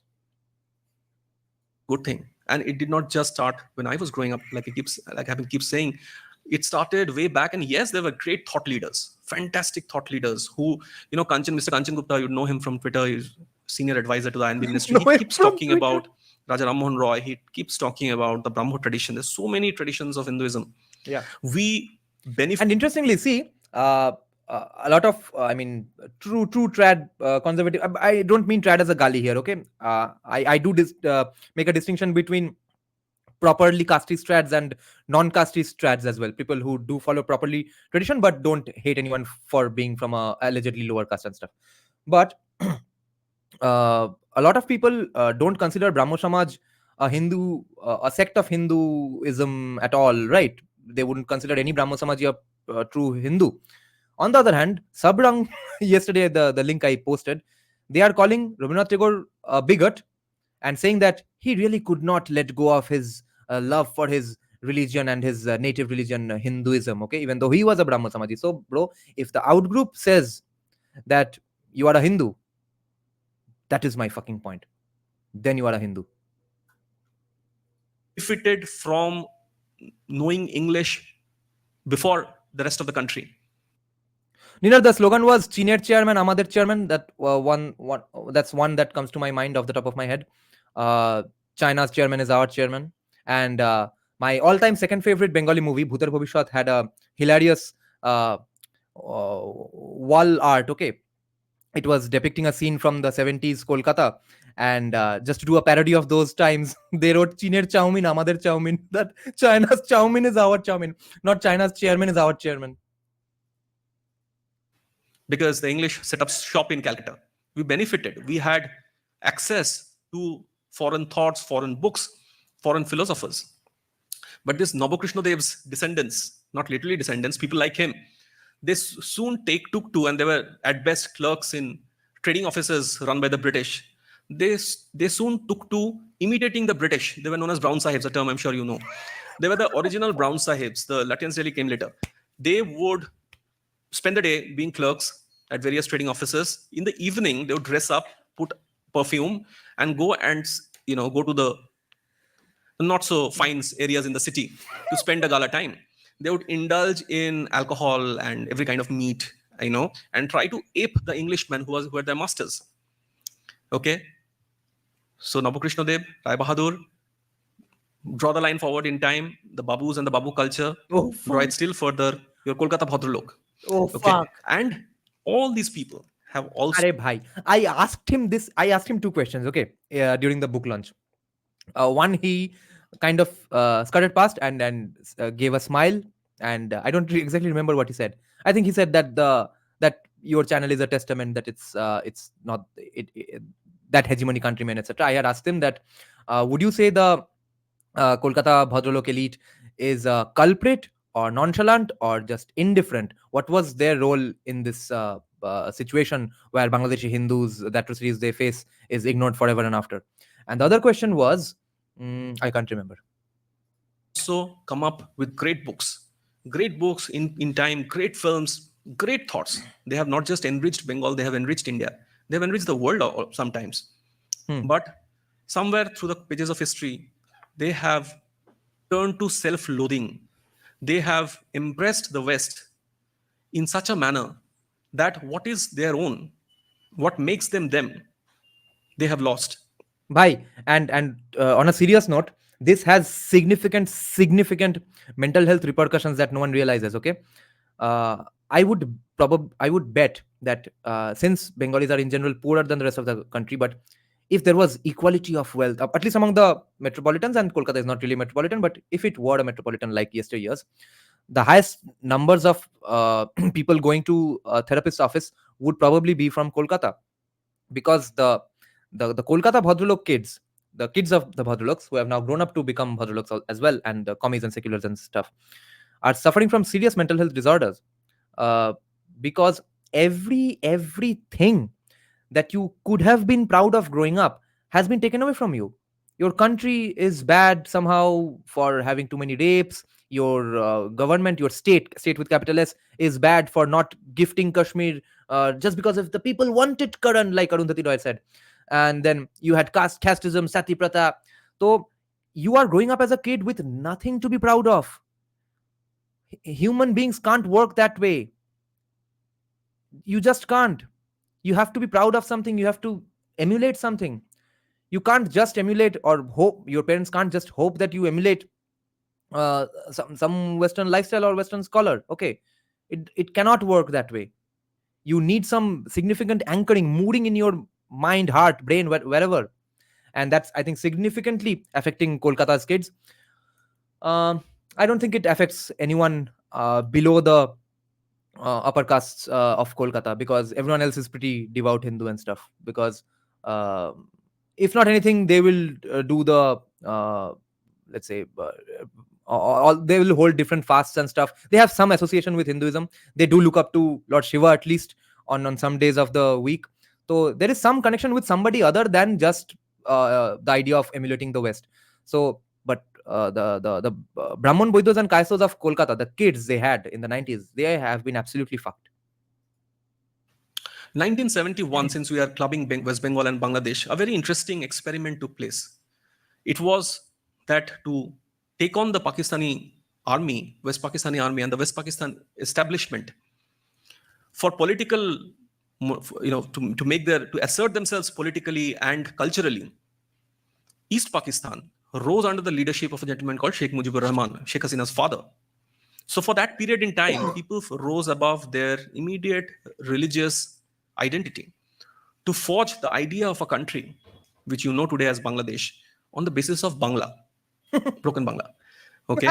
So at that point in time, people thought that no, we are not Bengali Muslims and Bengali Hindus. We are simply Bengalis. Our national anthem is written by Tagore. Okay. We are enriched by the richness of the Bengali language, Bengali culture. Even if we follow different faiths, much of our culture is the same. So we will not accept imposition of Urdu over Bengali. We will not. Why did it take from 1947 to 1971 to remember that? Oh, I love Bengali, bro. No. Bangla Bhasha. So you couldn't remember it in 48, 49, 50, 51, 52. You remembered it in 71 that you love Bengali to that extent that you have to leave the Urdu speakers. Not accept West Pakistani hegemony over us. We will have our own country. And Bangladesh was born with more than considerable help from the Indian army. It is the same Bangladesh where today, and till last year, when I used to go to Bangladesh, I went this year also. I went just before August 5 and Hasina left. You could not openly talk about Urdu because Urdu is that language protesting against which your country was born after much bloodletting. Today, since August 5, Urdu is being welcomed. And I did a story for the print that same West Pakistan or Pakistan today, which was hated, which sent the army to rape and butcher them, the same Pakistan today and the father of the nation, Mr. Jinnah, he's been commemorated in Dhaka, capital city, only recently. Jinnah was spoken about in glorious terms.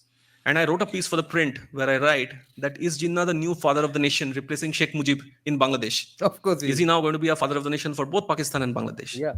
So Bangladesh is turning the clock back in time, in a manner of speaking. Old A school very vibe. distinguished professor in Dhaka University recently gave a speech, and it was put out. I put it out, and there were others also who put it out, saying that Bangladesh should now turn nuclear, and it should look at Pakistan to help it become a nuclear power to counter India.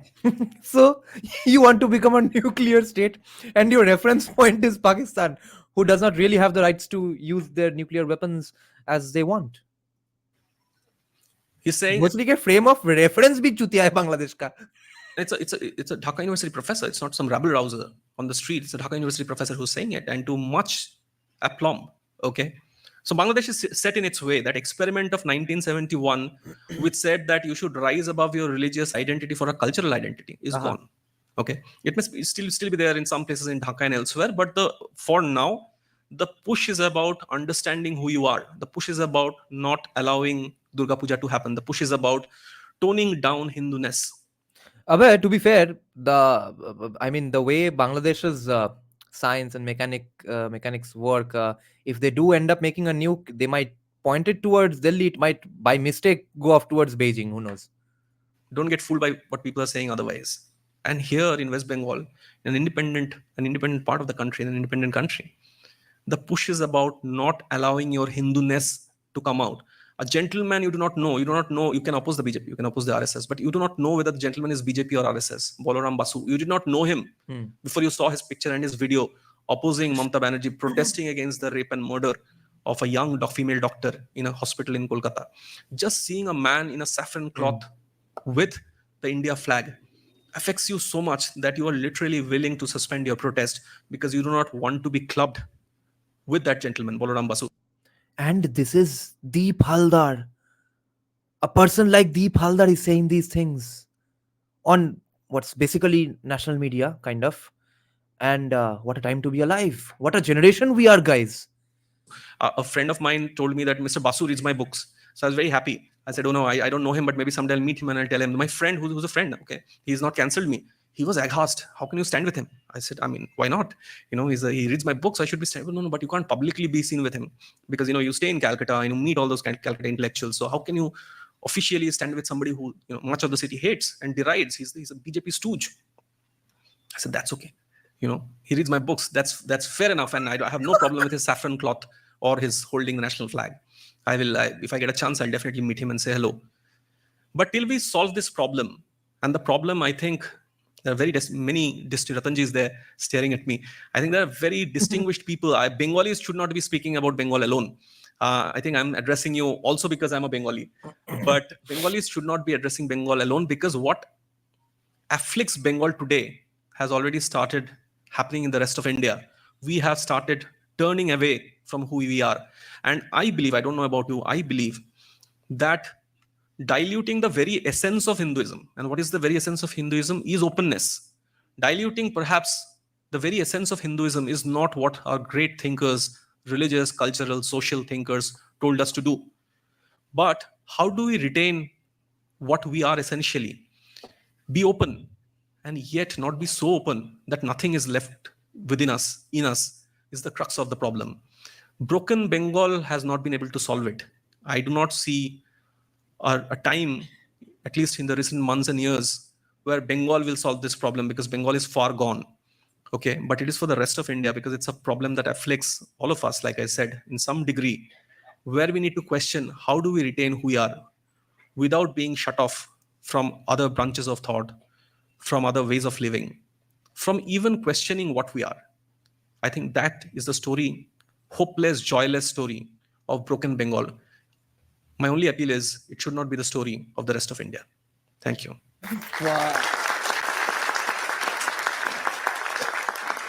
Did you see that smile after the speech? That's the smile of a victory. That's the smile of a sixer or a century. Let's see. Is there a Q&A session? Rising out of the issues in Bangladesh, Ha, mainly ha, ha. Right beside Deep Haldar are the pictures of Veer Savarkar and Bal Gangadhar Tilak. manifesting through Rohingya migration, immigration. What's really the role that this Man, if Veer Savarkar had watched this, or if he is watching, if he remembers who he was in his past life, uh, you know how happy he would have been, at least, that a Bengali of Deep Haldar stature went to Maharashtra and said these things. whole thing has played in This the is all Savarkar wanted. internal conflict in Bangladesh? Rohingyas are not welcome in Bangladesh.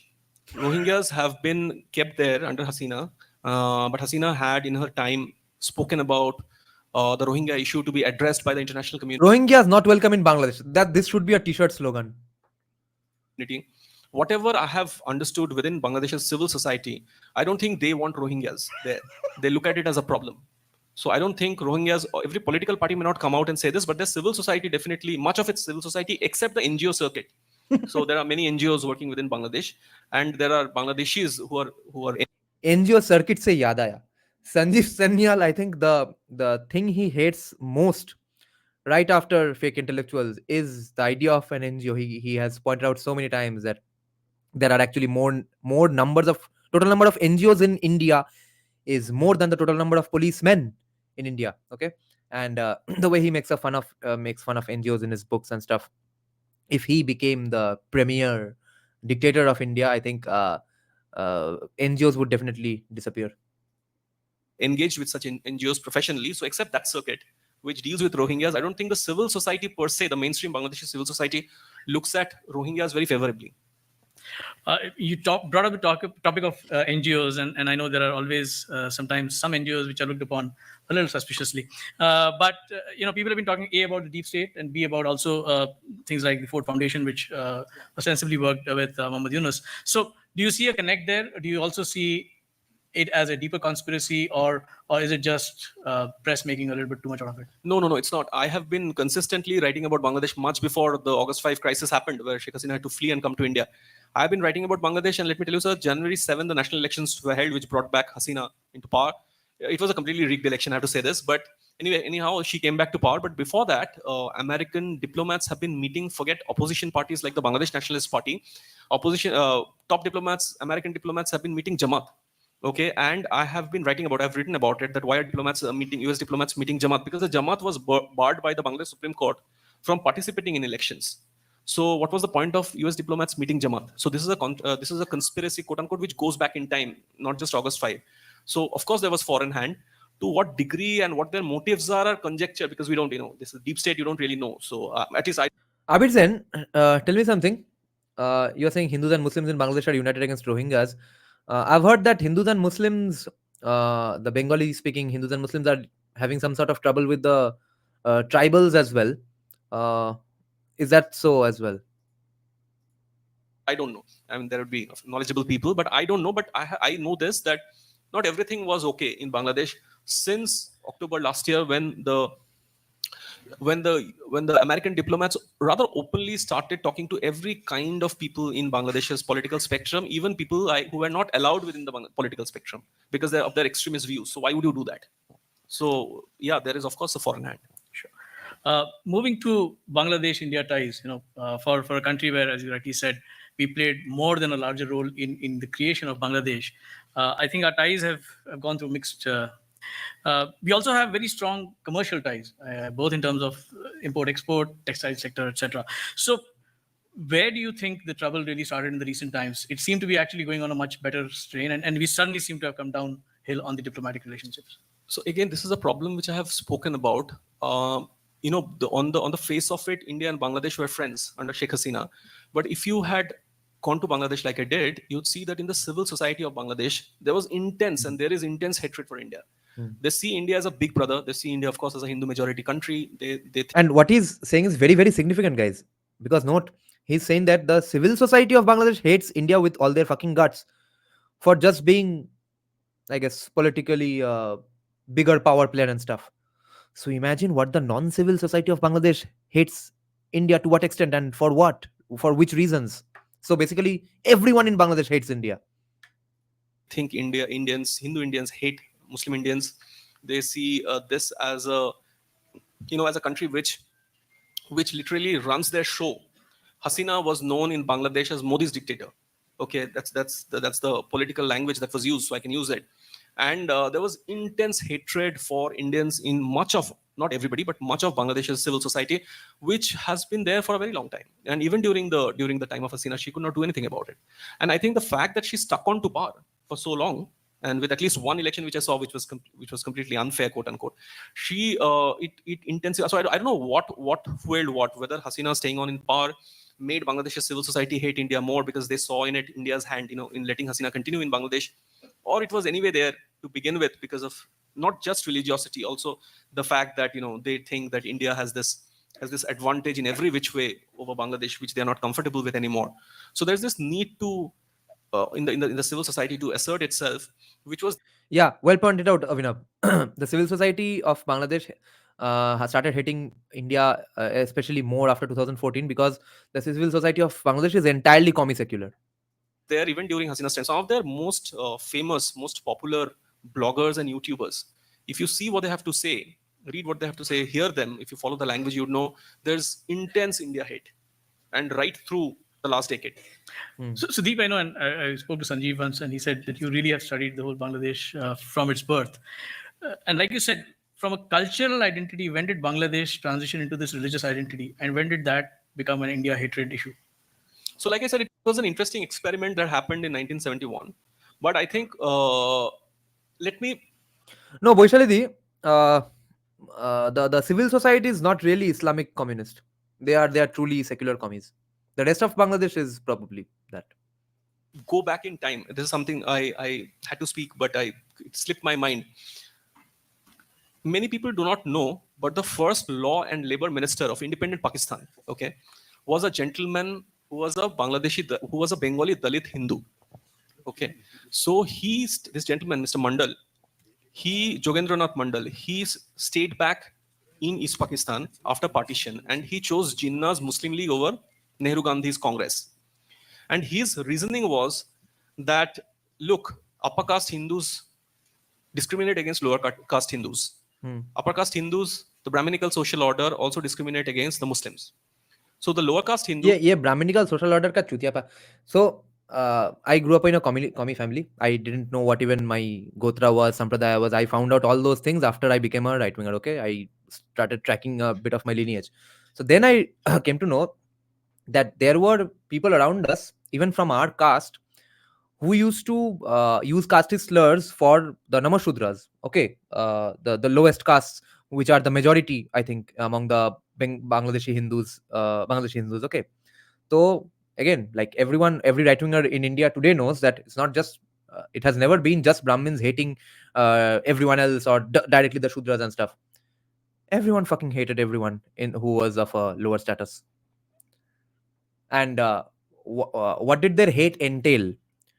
Did it mean peeing in the mouth, or did it mean a different exclusive group? Of course, there are degrees to that, and all of it might not be. Society might not be able to eliminate all of those discriminations, but what I'm pointing out is that everyone looked down upon everyone at the first fucking chance. Hindus and the Muslims are brothers. So there's no need for you to go to West Bengal, because we're talking about partition from this side, just because the upper caste Hindus are going. So much of the lower caste Hindus stayed back in East Pakistan. Now soon, and this gentleman was made the first law and labor minister of independent Pakistan, Jogendranath Mandal. He's lost in the pages of history. First law minister of Pakistan, yeah. So Abid Sen, you are saying that Bangladesh commies are mostly Hindus, but then what about all these, let's say, Muslim secular commies and intellectuals and stuff? Let's say all the Bangladeshi rock musicians, authors, professors, etc. All of them hate India, and none of them are really Islamists. They are absolutely gaga with all their Bengali friends, Bengali Hindu friends and stuff. They are celebrating Durga Puja. They are condemning the attacks on the Durga Puja pandals and stuff. So they are Muslims. History somewhere, but it's something, I guess. But soon after Mr. Mandal saw that Muslim mobs are attacking these very lower caste Hindu, his constituency people, not as lower caste Hindus, but simply as Hindus. So that idea. Yes, Ajju. Very well pointed out that this Brahminical patriarchy bogey was a British colonial legacy, while the propagators of this theory themselves were some brown coolie Brahmins before independence of India. Now, more importantly, hence we are not going to fucking let go of the term caste. तुमको cast करने करके India और Hinduism को गाली देना है, week करना है, तो भोसड़ी के हम तुमको दिखाएंगे कि तुम कोलकाता में बैठ के क्या क्या उखाड़ रहे हो, ठीक है? यहाँ पे तो कास्ट कॉन्वर्सेशन नहीं होता है, कास्ट बेस्ड पार्टी है ही नहीं, किसी को लगता ही नहीं कि मोरी झापी कास्ट मैसाकर था। तो अब हम दिखाते हैं कि टॉलीवुड में क्यों ब्राह्मण बोइदो कास्तों के अलावा कोई नहीं जाता है, एकेडेमिया में, स्पोर्ट में, एंटरटेनमेंट में, पॉलिटिक्स में, और हर each and every fucking political death in a right is of a lower caste Hindu और अ लोअर कास्ट मुस्लिम। ऐसा तुमने कास्टिज्म सॉल्व कर लिया है कि भोसड़ी के जो कास्टिस्ट स्टेट का जो एंड रिजल्ट होता वही होता है भोसड़ी के बंगाल में भी। तो like mister sociologist had said in one of our Bengali live streams that যারা হিন্দু ধর্মের ক্ষীর খেয়েছিল তারাই হিন্দু ধর্মকে এখন খিস্তি করছে। The people who got all the benefits of being in the upper echelons or let's say the upper statuses of Hindu society, they now remain in those upper statuses by hating Hinduism, by hating India. ये तो हम नहीं होने देंगे अब। No more bro. Of a unity between Muslims and lower caste Hindus, political unity, social unity failed. And soon after, Jogendranath Mandal resigned and came to West Bengal, where he died. And he tried to revive his political career in India, but he could not. He lost an election. He died unsung. Now, somewhat similar thing happened in 71. So you rose above your religious identity to forge an identity based on common culture, language, eating habits, all of that. And it would be unfair for me to say that it did not continue. In fact, spatterings of it still continue. But I think the religious identity somewhere overshadows the cultural, linguistic identity that you want to forge. So yes, there have been periods in time politically for Bangladesh where they have been friends, quote unquote, with India. Under Hasina, definitely there was strategic friendship, but that was the friendship between two states. The people, on the other hand, the civil society, left much to be desired. So you have, like it happens in our metro cities, big cities also.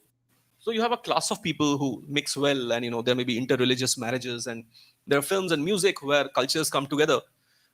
But that is so minuscule in percentage that people, especially people from West Bengal who go to Dhaka often, film stars and singers and songwriters who go and perform, so they see those spaces and they think that everything is kosher. In Bangladesh, it's not, because the civil society is very different.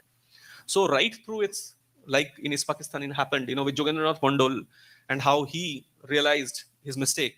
I think even after the birth of Bangladesh, where they spoke about a common cultural identity over religious identity, it did not really sit well for much in time. Soon after 71, Sheikh Mujib was himself murdered by his army. And there have been various flashpoints. And it's a continuing thing, sir. I mean, this migration that never stopped. Like I said, partition stopped on the western part. It never really stopped in the eastern part. Why did it not stop? Why is the percentage of Hindus there 7.9%? Where did the Hindus go? They were either killed, converted, or they fled. So I think it has always this whole idea of a secular, linguistic, cultural identity over a religious identity. I think it's more of an idea than a practical thing on the ground. Did the whole issue of migration, NRC, CA, was that another flashpoint coming in which the Bangladesh people saw as an irritant? It did not fuel riots in that sense. It definitely became so. People I spoke to, they were publicly very uncomfortable, especially the Bangladeshi Hindus, because that's another way of another reason for the Bangladeshi Muslim to discriminate. Oh, you have India now to help you, right? So here they were trying to feel as if they are part of the society, and then India comes up with a law. And while some of them must have been privately happy about it, publicly they did not express that happiness too much when I was speaking to them.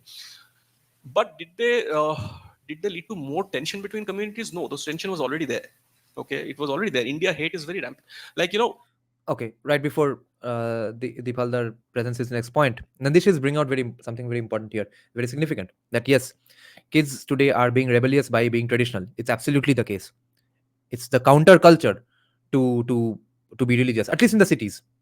It never went out of fashion outside the cities, of course.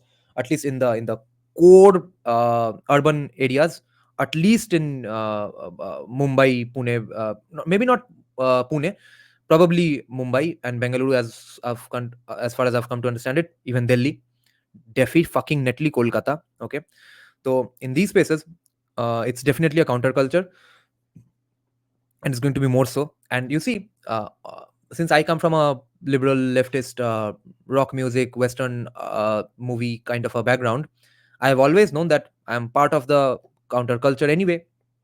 But what I never realized is that people who always were part of the counterculture had to face problems.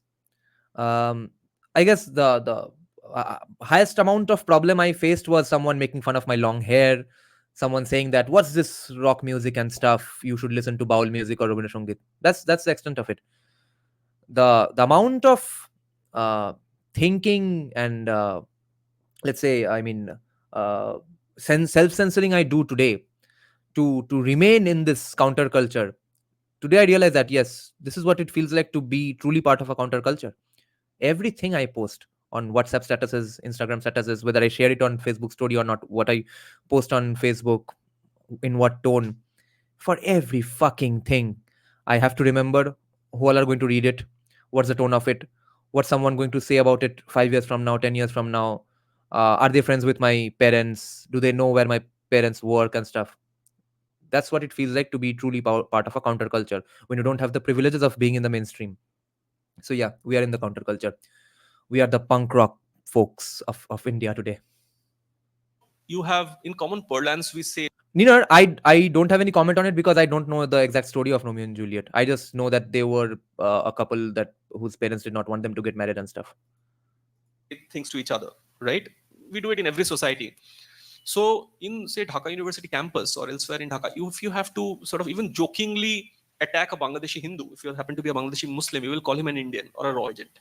So it's not even sometimes a verbal attack. It's sometimes a joke. It's often a joke to call a Bangladeshi Hindu a Indian by a Bangladeshi Muslim. So those fault lines have always been there. Looking ahead, and one of the things which we always have as a fear is, will one of our neighbors become closer to China? Right? It's been a fear when it comes to Sri Lanka, when it comes to Bangladesh, Pakistan is already there. What's your view? Because Bangladesh, anyways, even under Hasina, supported BRI, and now do you think it will be another reason for Bangladesh to go closer to China?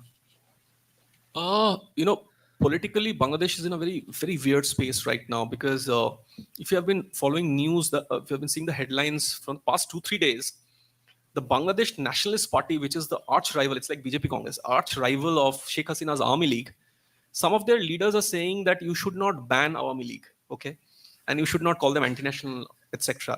And because there is a threat from the Jamaat to become a political force. So Jamaat does not have a big vote share. Jamaat had come to power with the BNP, Bangladesh Nationalist Party. But right now, what's happening is that I think the Jamaat would want the Yunus government to carry on for a while, so that they can organize themselves politically, and they can also Regroup. club other directly Islamic parties, and they can push out the BNP. So the Jamaat and BNP alliance is already over. So now it's about who has power. So to that end, whoever will help, China will help or America will help, I think they will side with. But even during Hasina's time, I think Hasina balanced beautifully between India and China. It's not as if Hasina kept China apart. But China immediately becoming so. I think it's about which direction their religious, their political space veers towards. So and which becomes more powerful. So I think, like I said, the BNP is okay with now with even an army league to be there. But so you'll have to wait and watch. So Abhay, thanks for the question. So I was taking Bangla Pokho, I think, a lot more seriously than they need to be taken seriously, I think. Because I thought that yeah, everyone finds it relevant, everyone has some grievance about Bengal's economy and stuff, and it's only natural that people who don't follow economics, geopolitics, or politics in general to misdirect their hatred, right? And I wouldn't be surprised if that if all that hatred is pointed just towards rich Marwaris and stuff. But I'm very, very, very surprised to see that every Bangla Pokho Facebook post, not just by the official Facebook page, any member of the Bangla Pokho, any distant supporter of the Bangla Pokho, only gets fucking ridiculed to death almost in every post. The comment section is absolutely hilarious. People are making insane. I mean, it's 90% of those comments are better jokes than any comedian in USA. Okay, absolute trolling is going on of the Bangla Pakho idea and the premise. So I'm very surprised. I think what we discussed in the last day's live stream with Mysterious Sociologist, that uh, right before BJP came to power in 2014, it was actually cool among us Bengalis also growing up to make fun of in the shambles of a society that we have in Bengal today. That Bengalis say ye nahi ho paega, wo nahi ho paega. We Bengalis are like this and stuff. Bengal is like this. Kolkata is bad, etc. We used to say these things pretty casually. Okay, we got defensive and insecure after 2014. I think that cat is out of the bag. That ship has sailed now. We have had enough. We have given up hope. We have given up hope by 3 coffees and 3 hours of sleep. So I think people are frustrated enough to not even now take Bangla Pakko seriously. I think everyone is desperately convinced, absolutely convinced that at least so many people trolling the Bangla Pakko Facebook page, every post and stuff, that Bengal's main problem is its economy and it has nothing to do with Marwadis and stuff. Because only last day, the post I shared about some guy saying that why are there no Bhumi Putras, Bengali footballers in Bengal's clubs and stuff. I don't know why I clicked it. I clicked it just to I thought, let's see the stupidity of Bengali people. Okay, lo and behold, there are no stupid people in the comment section. Everyone is even pointing out that what the fuck has this got to do with ethnicity or mother tongue? You play good football, you get selected. Why should a businessman invest in bad footballers just because they are Bengali? And the Bengal team who lost to even Tamil Nadu, why should they get any chance? 99. I'm only saying 99 for I mean political correctness sake, because I did not actually find any comment which was opposing or which was supporting that post. Okay, and I'm going on seeing post after post like this. Okay, I think probably especially after Arjikor, there is some probably algorithm issue as well, which I have spoken about many times, that once you shift a little towards one side these days in any political spectrum, bro, you are done. You are going to go heavily into that side, because there used to be so many viewers I had during, let's say, up until like 1.5 years, 2 years back. Then they got into a bit of the commie algorithm. Okay, maybe they were socialists at heart and stuff, believed that yes, Hindutva is great, but why are Adani and all are, I mean, running everything? Why are these Gujaratis running everything? So I've seen with my own eyes that they are now completely in the commie algorithm, and could tag me in absolutely random commie posts and saying things like, what would you say to this and stuff. So, and I have lost so many non-Bengali Agarwal friends even, like, who voted for BJP up until 2019, who now hate BJP with all their guts, because guess why? They are convinced that BJP is a evil Brahminical party who is going to bring back casteism in India. So they maybe clicked in something remotely left leaning, and that's when their life changed. So if you today click on something remotely anti-Trinamool, you'll probably end up in J. Sai Deepak videos. Yeah, just a question to add there. The whole terror network is a concern for India, and it's believed that the eastern side had become better in the last few years. Is that another flashpoint? It's a huge flashpoint, because one thing Sheikh Hasina did was keep many of the terrorists at bay. But if you see, I mean, the caretaker to the Bangladesh government, Mr. Yunus, since he has been in charge of affairs, from Ansarullah Bangla team leader to every kind of radical outfit is getting emboldened in Bangladesh. People are being let out of jails. So I think that's a huge concern for India. Huge security concern. Just one question from one of our audience. So Muhammad Yunus is like Bane. Bane freed all those people from the prison. And remember, all your commie friends who like Christopher Nolan so much, who like Dark Knight Rises, bro, they didn't get the fucking point of the movie. I, as a commie, got the point of the movie because of the things Bane was saying. It seemed like he was being a sort of a leftist, far leftist, Maoist guy. And Batman hates all these people. What the fuck? Am I on the wrong side of history? Oh my god, I'm a leftist. I'm not a good person. I did question myself back in those days. But every leftist Bengali likes Christopher Nolan, likes Dark Knight Rises, doesn't understand that Christopher Nolan is hating the idea of leftist revolutions and emptying jail cells. Came in just now was, What's your view on the educational system there, especially because we heard that in the post COVID period there was this whole de-vaccination, etc., which happened, and all of that. So was it got to do more with either a sentiment or was it education? What was really the reason these sort of things took root? One of the shortcomings of the Hasina administration was that, and I don't know if it was even possible in a Muslim majority country like Bangladesh, was the sprawling of madrasas across the country. So I think there is a class in Bangladesh where you take both. Okay, so where you take madrasa education and you also take Western education or modern education. So this mixing of hard religiosity. Okay, let's make Anshul Sharma happy. So Anshul or Anshul ji, we don't talk about Jagannath Mondal too much from this channel because see, we are not a big channel, right? It's sort of a close friends get together hangout that it operates like our live stream. So every one of us knows everything about Jogendranath Mondal there is to say. Okay, so since I'm not really making a video on Jogendranath Mondal, hence we are not talking about him. Other than that, I have read out like a sort of an audio book, his entire letter in 2-part videos because it's such a gigantic fucking letter. His grievances to the Pakistan government say, why don't you listen to me? Why are you killing my people in the police stations and stuff? That's the tone of his letter. So that has been my contribution towards educating people about Jagannath Mondal. And on Bhaggu, yes. Now Bhaggu is a woke college. I had no idea. The only thing I know about Bhaggu is that Bhaggu has forever been famous among men of Kolkata for having very very attractive women. Same as Carmel School. Carmel, right? What's the one in near Jadavpur Thana? That's Carmel, right? Yeah. The Carmel, it's not like the women were distinctly beautiful just for going to Carmel, or Carmel distinctly gathered beautiful women or something, but that was the only school who allowed a single ponytail. That's why I think the girls in that school looked more attractive. City with modernity has been afflicting Bangladesh for a while now. So it is something Hasina failed to check.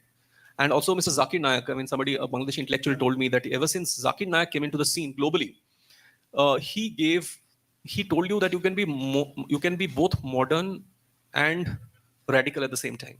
So you can couch the radical in you by appearing to be modern, by having a well-paying job, by being able to speak the English language a certain way, by dressing up, looking a certain way. So he gave you the toolkit to be both. So since that happened, I think serious damage was done to its civil society. So you mentioned about the possibility that whoever helps Bangladesh in terms of its next steps, having been a supporter of that country, what's your view? Should India still continue to play a role in building the way Bangladesh wants to rebuild itself?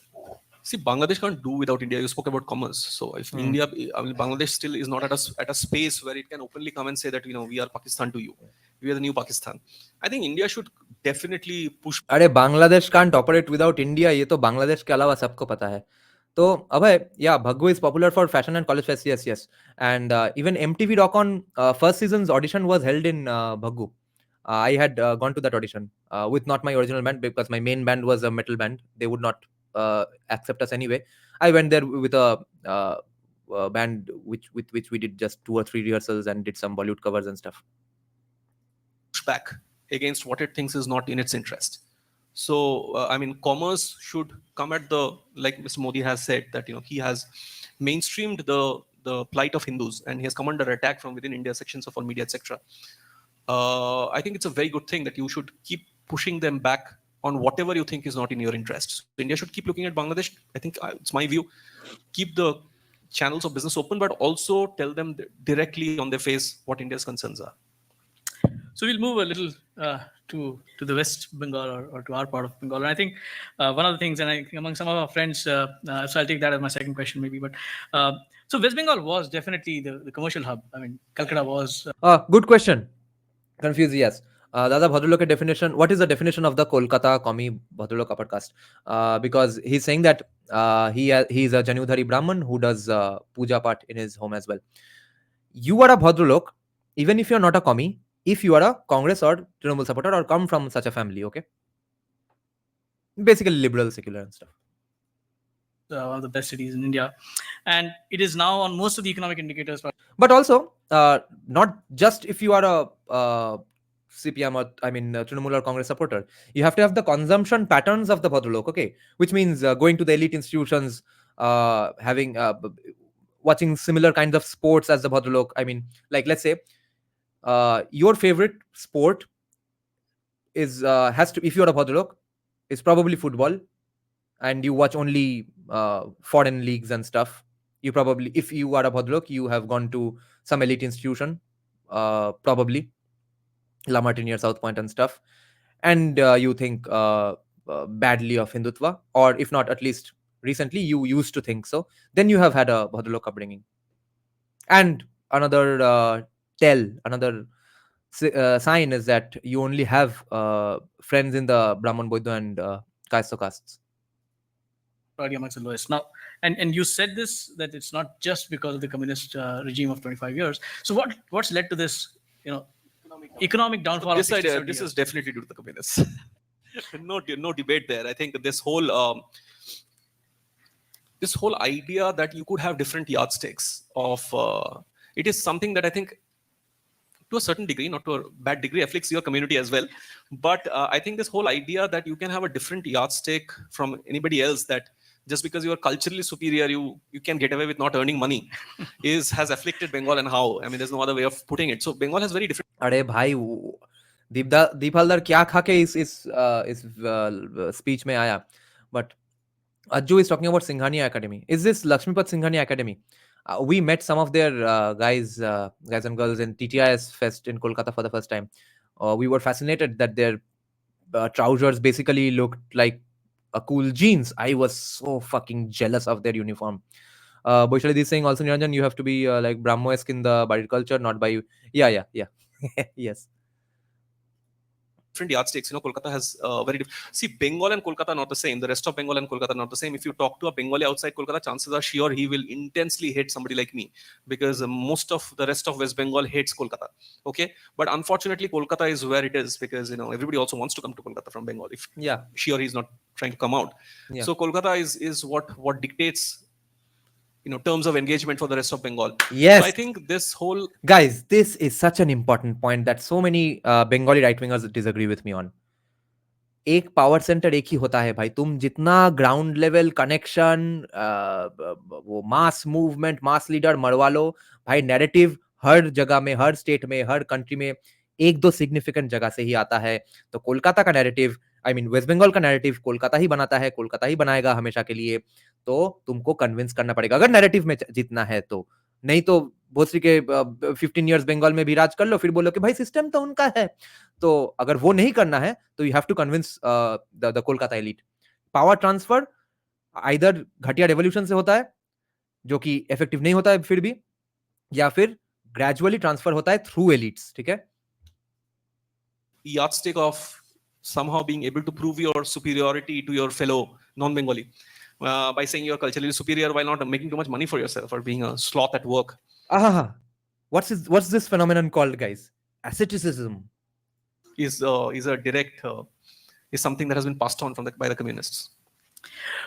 Is it also because somewhere it was you had a lot of industry there, but was it because of the communists that there's so much over dependence on agriculture, and that's really the problem? I mean, that's also part of the reason. But I think this whole trade unionism that they brought in, this trade union movement that led to militarizing your trade union, that all those slogans which have been immortalized in some of our finest films, led to flight of industry.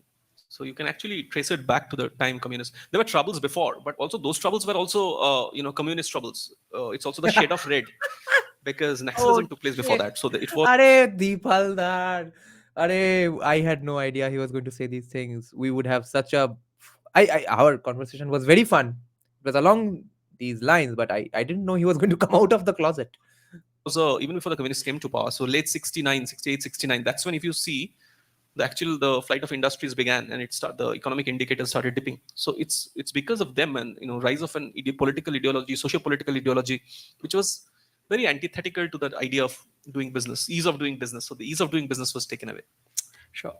Coming more to the political situation, I think West Bengal seems to be a state a little peculiar, where political violence is probably unprecedented, and it's almost legitimized under whatever current regime. I mean, we've seen different regimes, different parties in many states in this country, but political violence seems to be much more sort of a part and parcel. I mean, why is that so? What's different about Bengal and Bengal politics? It's a very deep question, sir. I wish I had the answer, but it has all. Bengal has been an unbelievably violent state. There is stereotype of Bengalis. Oh shit. Lazy, big talkers, always talking about books and films and all of that. This is like a compilation of all our live streams with mysterious sociologist. But underneath, we are a very, very, very violent lot. Holy shit. Right from the next. भाई मैंने कितनी बार बोला है कि वो week Bengali man का caricature फिर Jadavpur university में है, क्योंकि भोसरी के हर कोई तो किसी ना किसी को मार ही रहा है. अभी मार रहे हैं पॉलिटिकल पार्टी के लिए, बाद में कोई और कारण के लिए मार लेंगे. मारपीट तो चल रहा है. तो it's not like we are a peaceful society. Actual time to even before, to the communist times, to now Mamata Banerjee's time, unspeakable violence has taken place. So to blame Mamata Banerjee or simply the communists would be wrong. I think part of the problem is that we are not openly, for very long, we have not been an openly communal or a casteist state. Oh, fuck. It's not very. Are he is not going to let anything go or what? Are see this, the Bengal is here. Please translate this phrase for the non-Bengalis here. What he's describing has been described in one phrase by mysterious sociologists countless times, which is "Ghomtar talay khamta." Okay, that's what Bengalis do and get away with. Very cool to talk about people's caste or people's religion. I mean, with religion you can make out, but people's caste, etc., because your yardsticks are different. You'd rather talk about your degrees or your knowledge about books and films. But I think that's somewhat at a superficial level. I think we are a very deeply, much else, we are a very deeply casteist and communal and as bigoted as anywhere else. अरे casteist भी बोल दिया Dipta.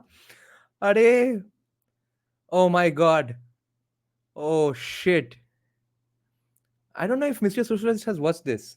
No, which we do not. We have learned how to hide.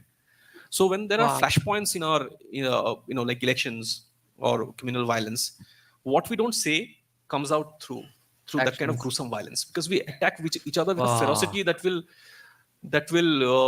put some of our Eastern and Western brothers to shame. Yeah, it's unbelievable level of violence. People hung from trees. Election. I don't see that in the rest of India.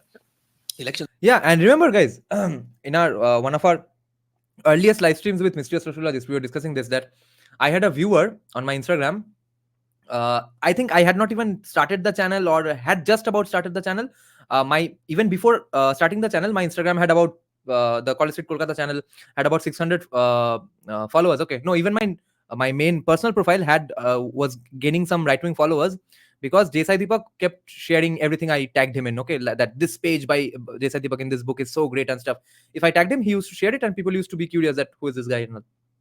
So there, one day a girl from Jamshedpur had inboxed me saying that, this political violence thing happened in Kolkata, West Bengal. 2 people died. And I said, okay, great. What's up? I didn't say great, of course. I did not react to it too much. And she got very much pissed off with me.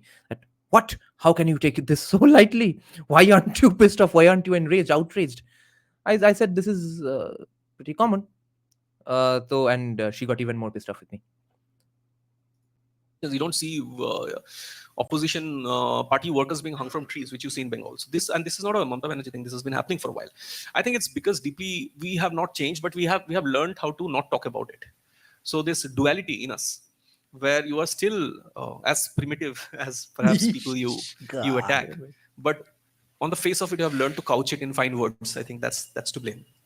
So, you spoke about your book and then you spoke about the result not really matching your expectation. But there are 2 things which we've seen in many states. One is that generally a regime which comes in is either because you've been able to address an economic problem or a law and order problem. Right? You can take a couple of states. If you take places like Bihar, Uttar Pradesh, where law and order was seen to be an issue, you got an administrator who at least put that law and order under control, and that gave him or her a great journey ahead. Under TMC, perceptibly, both of these issues have not been addressed, and yet they seem to be doing politically extremely well. What do you explain the whole rise of TMC and their ability to actually maintain power in West Bengal? Elections are often about binaries, establishing binaries. So I think one of the binaries that became her political slogan, which I failed to understand the intensity of it, is Mamata Banerjee's political slogan of Bangla Nije Meke Chai, which literally means Bengal wants her own daughter. I think this binary that she managed to establish, and it continues to a degree till now, of the Bengali versus the outsider, is a very powerful binary. Psychologically, I think it really affected that BJP was looked at as a outsiders party, a party that does not understand the ethos of Bengal. I think that, and as a subset, the binary of fascism versus secularism. So BJP standing for fascist authoritarian force, and Bengalis being generally very secular, liberal-minded. I think these two binaries were very, very important binaries, which even the BJP, I don't think, fully understood. Also, ground control. I think she has a complete control of the ground, especially in the hinterland. And of course, there's been I don't agree with his first point. I don't think they are factors anymore, at least not during the time he's giving this speech. But the second point is the more important one. penetration by the RSS and to a certain degree by the BJP. But I think the way she has her party, see, when the left after 34 long years, trounced by Mamata Banerjee, the cadre shifted. Left cadre shifted. Left is now left with some smooth talking young leaders who are YouTube stars, but fail election after election. So the entire cadre shifted. Now some of that cadre shifted to the BJP as well, but I think TMC still has a lot of ground control. Now they've set up a committee to review 3 criminal laws. So is this fierce federalism, or is this, I mean, what is the answer? What's your view on that? Answer is great politics, because every time you do that, you show yourself to be a very strong regional leader, and you whip up regional pride, and you show the central government to be very weak. If you can have instances where a team from CBI is coming, but they're not being able to do anything, and this entire RG investigation, CBI has become a joke. A CPM leader, very popular CPM leader, used a slur on live television. He was chided by the female anchor, saying you can't use such words for the CBI. So every time this happens, I think Mamata Banerjee is emboldened, and also among people there is a sentiment which is latent, which is regional pride over a sense of forced nationalism that's put on you. I think she wins. Sure. No, we spoke about partition, and I think as Okay, just for anyone wondering, the remedy to this is not therefore stop doing all those things. The remedy is that yes, keep up with what you are doing anyway. Do these things as well, but do other things as well. as a state which has gone through that pain multiple times, as you said, right, and continues to go through it. Where do you see the Muslims who stayed back in West Bengal, and where do you see them in terms of their identity, the way they view themselves in today's political situation, and what is your view on the way they are looking at themselves and the state? I think they should be very happy. But Mamata Banerjee is in power. But there is a very subtle distinction that I see, sir, which is coming, which is, original inhabitants, Muslim inhabitants of West Bengal. Some of them privately, if not publicly, do not like the infiltration from Bangladesh of co-religionists that's happening, because they don't always identify with what's coming in through porous borders. So I think there's a very slight ray of hope there. So it's not, perhaps, though politically you see otherwise, in bloc, the Muslim vote goes to PMC now. But I think socially there is a distinction right now of people coming in versus people who are always there, because it's a very different culture. And also people there are Muslims who have settled in Bengal from Bihar or Uttar Pradesh. There's a fair amount of population there.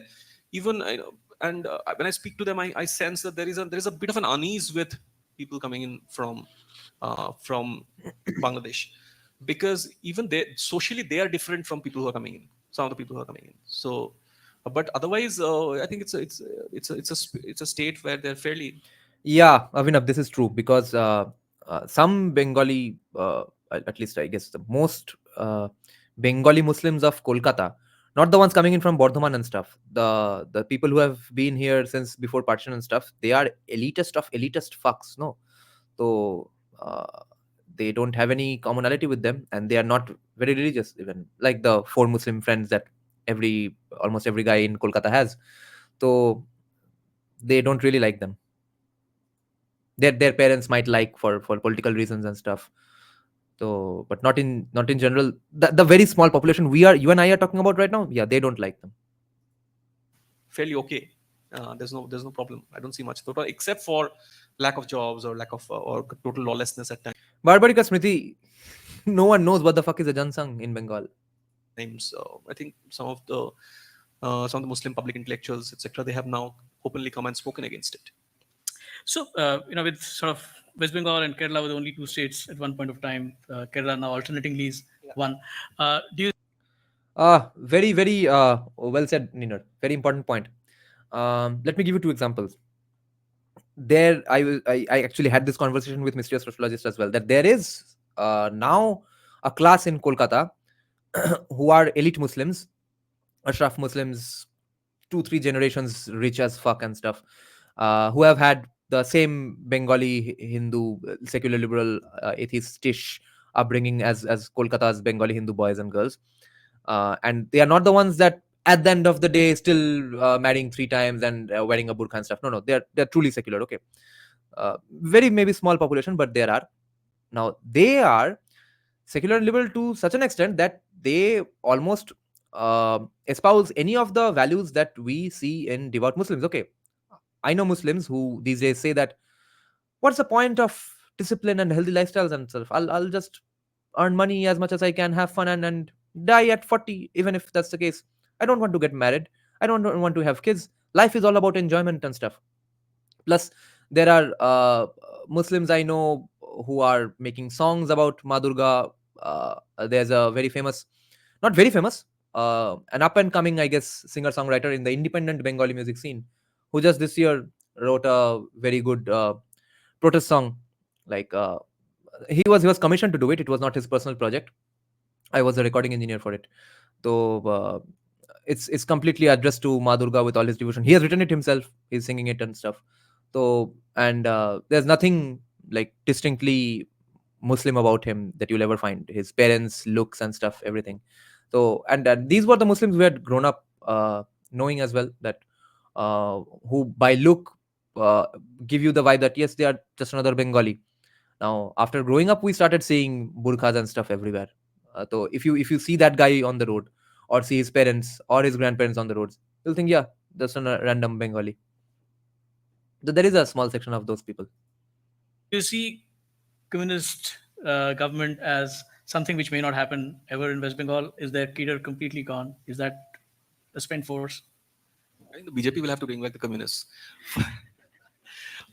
But see, the cadre is gone. Like I said, see, left did a hat trick of zeros, sir. 2009. Now, Mir, see, I don't follow Mir all that much, but I have seen him face the brunt from both sides, even Nusrat. So, like, Nusrat gets Nusrat Jahan, the 2 time, I think, Trinamool MP Muslim actress who wishes people on Hindu festivals and gets gali from her Muslim fans. But Mir Afzal Ali, a famous, probably the most famous Bengali comedian alive. Now, I have heard accusations and seen that I've basically seen screenshots and proofs and stuff that he makes some lighthearted joke on Durga Puja festivals, not on other days. But he, in fact, remember he challenged the Imam of Anwar Shah Mosque that why didn't you wish Eid for everyone and stuff? So there would be a little more zaika in the biryani today and stuff. So he's like that as well. 19 Lok Sabha election 0, 2021 Assembly election 0, 2024 Lok Sabha election 0. I mean, where do you go from here? There, from my own constituency, there's a young left leader, very bright kid. I speak to him often, and people thought that okay, like he should be the face of our constituency. He should be the elected MP. He came third. He came even behind the BJP candidate, but the Trinamool, of course, won. So I think from here to revive.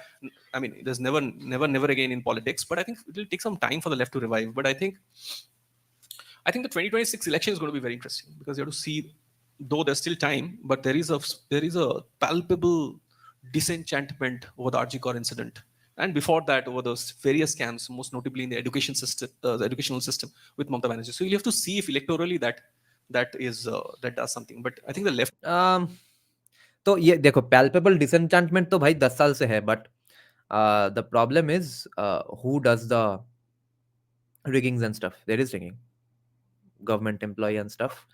So I don't think they are convinced that if even though they are like getting lesser DA than central government employees. Even like 2 days back, central government increased DA once again. So inflation is going up because of DA.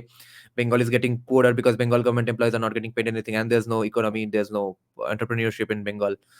We are fucked in so many ways. Like if we had one butthole, there are like 10 dicks inside that butthole. Can revive them, like I said, only if the BJP lets it revive. So, from a state which has gone, I think, in chunks, Congress rule of 30 years, and then left rule of 30 years, TMC now about 15-ish. But in a state which, as we keep saying, great rich tradition, and today where it is, what do you think is really what West Bengal should look forward to? Who can pull West Bengal ahead? Only Thomas Well and Sandeep Sanyal. Now I don't know who Nazia Ilahi Khan is.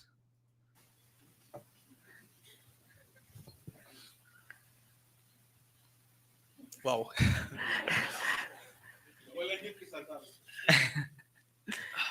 You should be able to, I tell you this. So, like I said, I briefly touched upon that you have different yardsticks, right? In Bengal, the yardstick is not money making. I think you should learn how to make money. So, the moment you realize that your sense of self, cultural and social, and Oh my god. What did he say? Are we entering the glory days of Bengal again? He's saying the solution is to make money. Holy shit. academic is not enough at the end of the day to go out and make some money and not just watch films and read books all day. Oh, I think no. this sense of pulling up the state economically, These are personal attacks to me as well. I am a quasi Bhadralok, guys. when that sense comes in and that becomes your guiding force, I think Bengal will revive.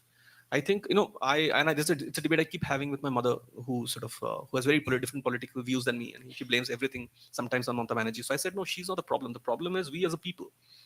We have to. Is every BJP state government run excellently? Answer is no. But does it reflect on the people of the state? Do industries stop? Do people stop going ahead in life because the state government is not run well? No. I think we have to first learn how to look at ourselves differently. We have to ask for different things. Once we do that, I think there will be political change. So it's not a person per se; it's the people. Because if you think that if you keep making those, see, I mean, there's so many debates, television, otherwise, where you see that BJP has an edge, etc. I did so in 2021. But when you go and you think, oh no, but the BJP is a fascist force. Oh, it's a communal party. Oh, but my sense of Bengaliness will go, and you press the other button. I mean, who will? It's just a leader coming in here and there won't change it. So I think you have to start demanding other things for yourself. That's when change will come. So, and maybe just one or two more questions. But again, in terms of the most recent incident, and as one says, we didn't need what happened in Calcutta in December for a change to happen. But do you see the continuing anger, the continuing movement, the continuing unrest as a flashpoint in the history of Bengal? Definitely. So I have not seen anything like this. I did a bit of student politics myself, but I have not seen anything like this in my lifetime. This kind of public anger spilling out on the streets. Will it sustain till 2026? Probably not. I mean, of course, the doctors won't keep on. Nino, very important question. I'd like to answer this. So he's asking, can we safely say that the more loud voices among Bhadralok these days are Sanghi and leftists? And leftists are losing the race of being up to date because I can't name any new faces for leftists from Bengal. So you are correct, but only for now. They have realized the problem and they are absolutely creating new faces, okay? There are kids coming up in the CPIM. There are kids being groomed in the Arjikor protests. And the remember one guy's bio I had posted, who got some like insane genius kind of a grant, which about like one person every year in the whole world gets. Okay, like you are extremely great at your chosen field, but you are also pretty great at something else. So here's some money for you to take some time off and pursue that other interest. Okay, and the guy who got that grant, his research topic is the rise of Hindutva. So these guys are getting groomed. These guys are going to come to Bengal and again counter us on narrative and stuff. Going to fight the narrative battle, and then we hope no one has to say that ab bhai system to unka hai. But do not be under the impression that left has not figured out the problem. Protesting till 2026, and I hope they don't, because there are serious sort of risk to public health if young doctors don't go to hospitals, public hospitals. But I don't know whether this particular protest will not go until 2026. But I think this disenchantment, or at least a fraction of it, can go until 2026, because it's very solid this time. That it may not be solid enough to bring in change, but it perhaps is solid enough to bring in some quick in the hustings. So, normally we ask our closing question to our speaker saying, what should this audience sitting in Ville Parle, extreme other end of Kolkata, do about this issue? But I think you brought it out very clearly that if West Bengal has to move forward, it has to be the Bengali Bhadralok and the Bengali people who have to do it. But yet, a question, what is it that this part of the country can learn from that part of the country? Yeah, because see, the upliftment of Bengal is about narrative. Upliftment of Bengal is not about one political party winning, really, because maybe the masses can come in masses and vote for someone, but they'll do it for getting Lokhi Bhandar for 2,000 rupees instead of 1,200 rupees, or 5,000 rupees instead of 1,200 rupees. They are going to be the first ones who are going to oppose any taking away of land. Or if convinced, maybe they will give away land, but there will be other shenanigans at play anyway. Okay, the non-economic shenanigans. So one kind of transfer of power definitely has to happen through the Bhadraloks as well. And what is it that we should be aware of so that we don't face the same problem? And I'll pose that other question. I have a bet with my friends that while I won't live to see it, if we don't take care enough, 75 years down the line, Mumbai might be another Kolkata. I will say this, look, and like I said, when I began saying it, Ami walked in.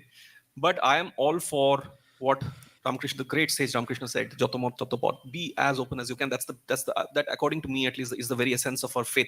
Don't be closed to an open mind. Okay, don't be closed, because the way we practice our faith, the way Hindus practice their faith, is so varied from space to space. Even within the same district, people practice their faith. We practice different gods. There are 33 crore gods. There, even to not believe is a part of Hinduism. However, don't be so open that you are Someone's going to correct him in the audience, I know, right after he gets off the stage. nothing, because that definitely doesn't help. I think that's something you need to. That's something from Bengal, from Bangladesh. You need to retain.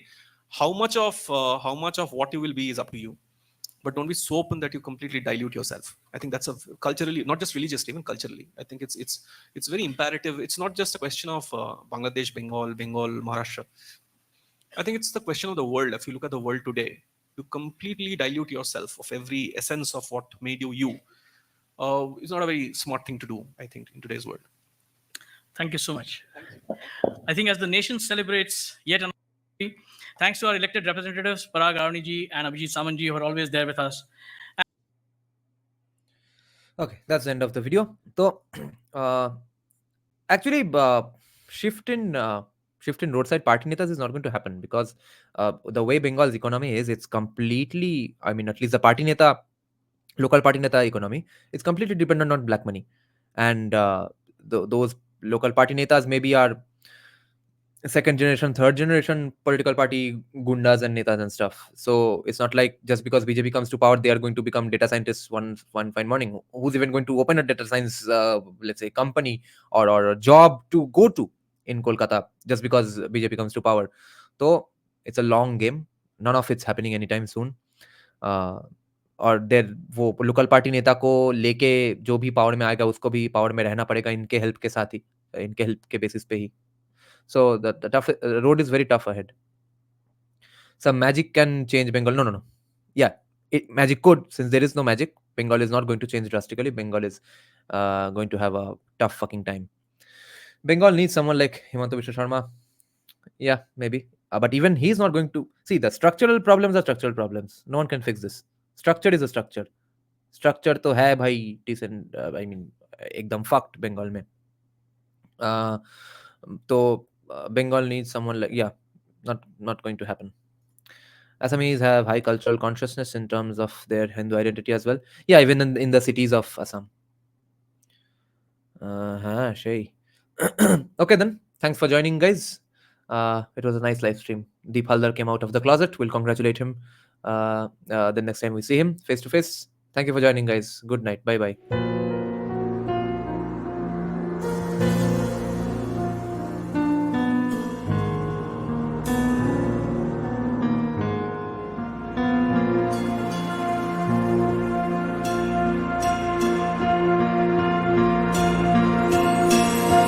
श्रवरूढं महाभीमं गुणाद्रष्टाम्बरप्रदम् अस्य युक्तं त्रिनेत्रं च कपालकर्णिकाकरां मुक्तकेशीं ललज्जयं पिबन्तीं रुधिरं चतुर्बाहु समायुक्तं वराभयकरं स्मरेत् चतुर्बाहु समायुक्तं वराभयकरं स्मरेत्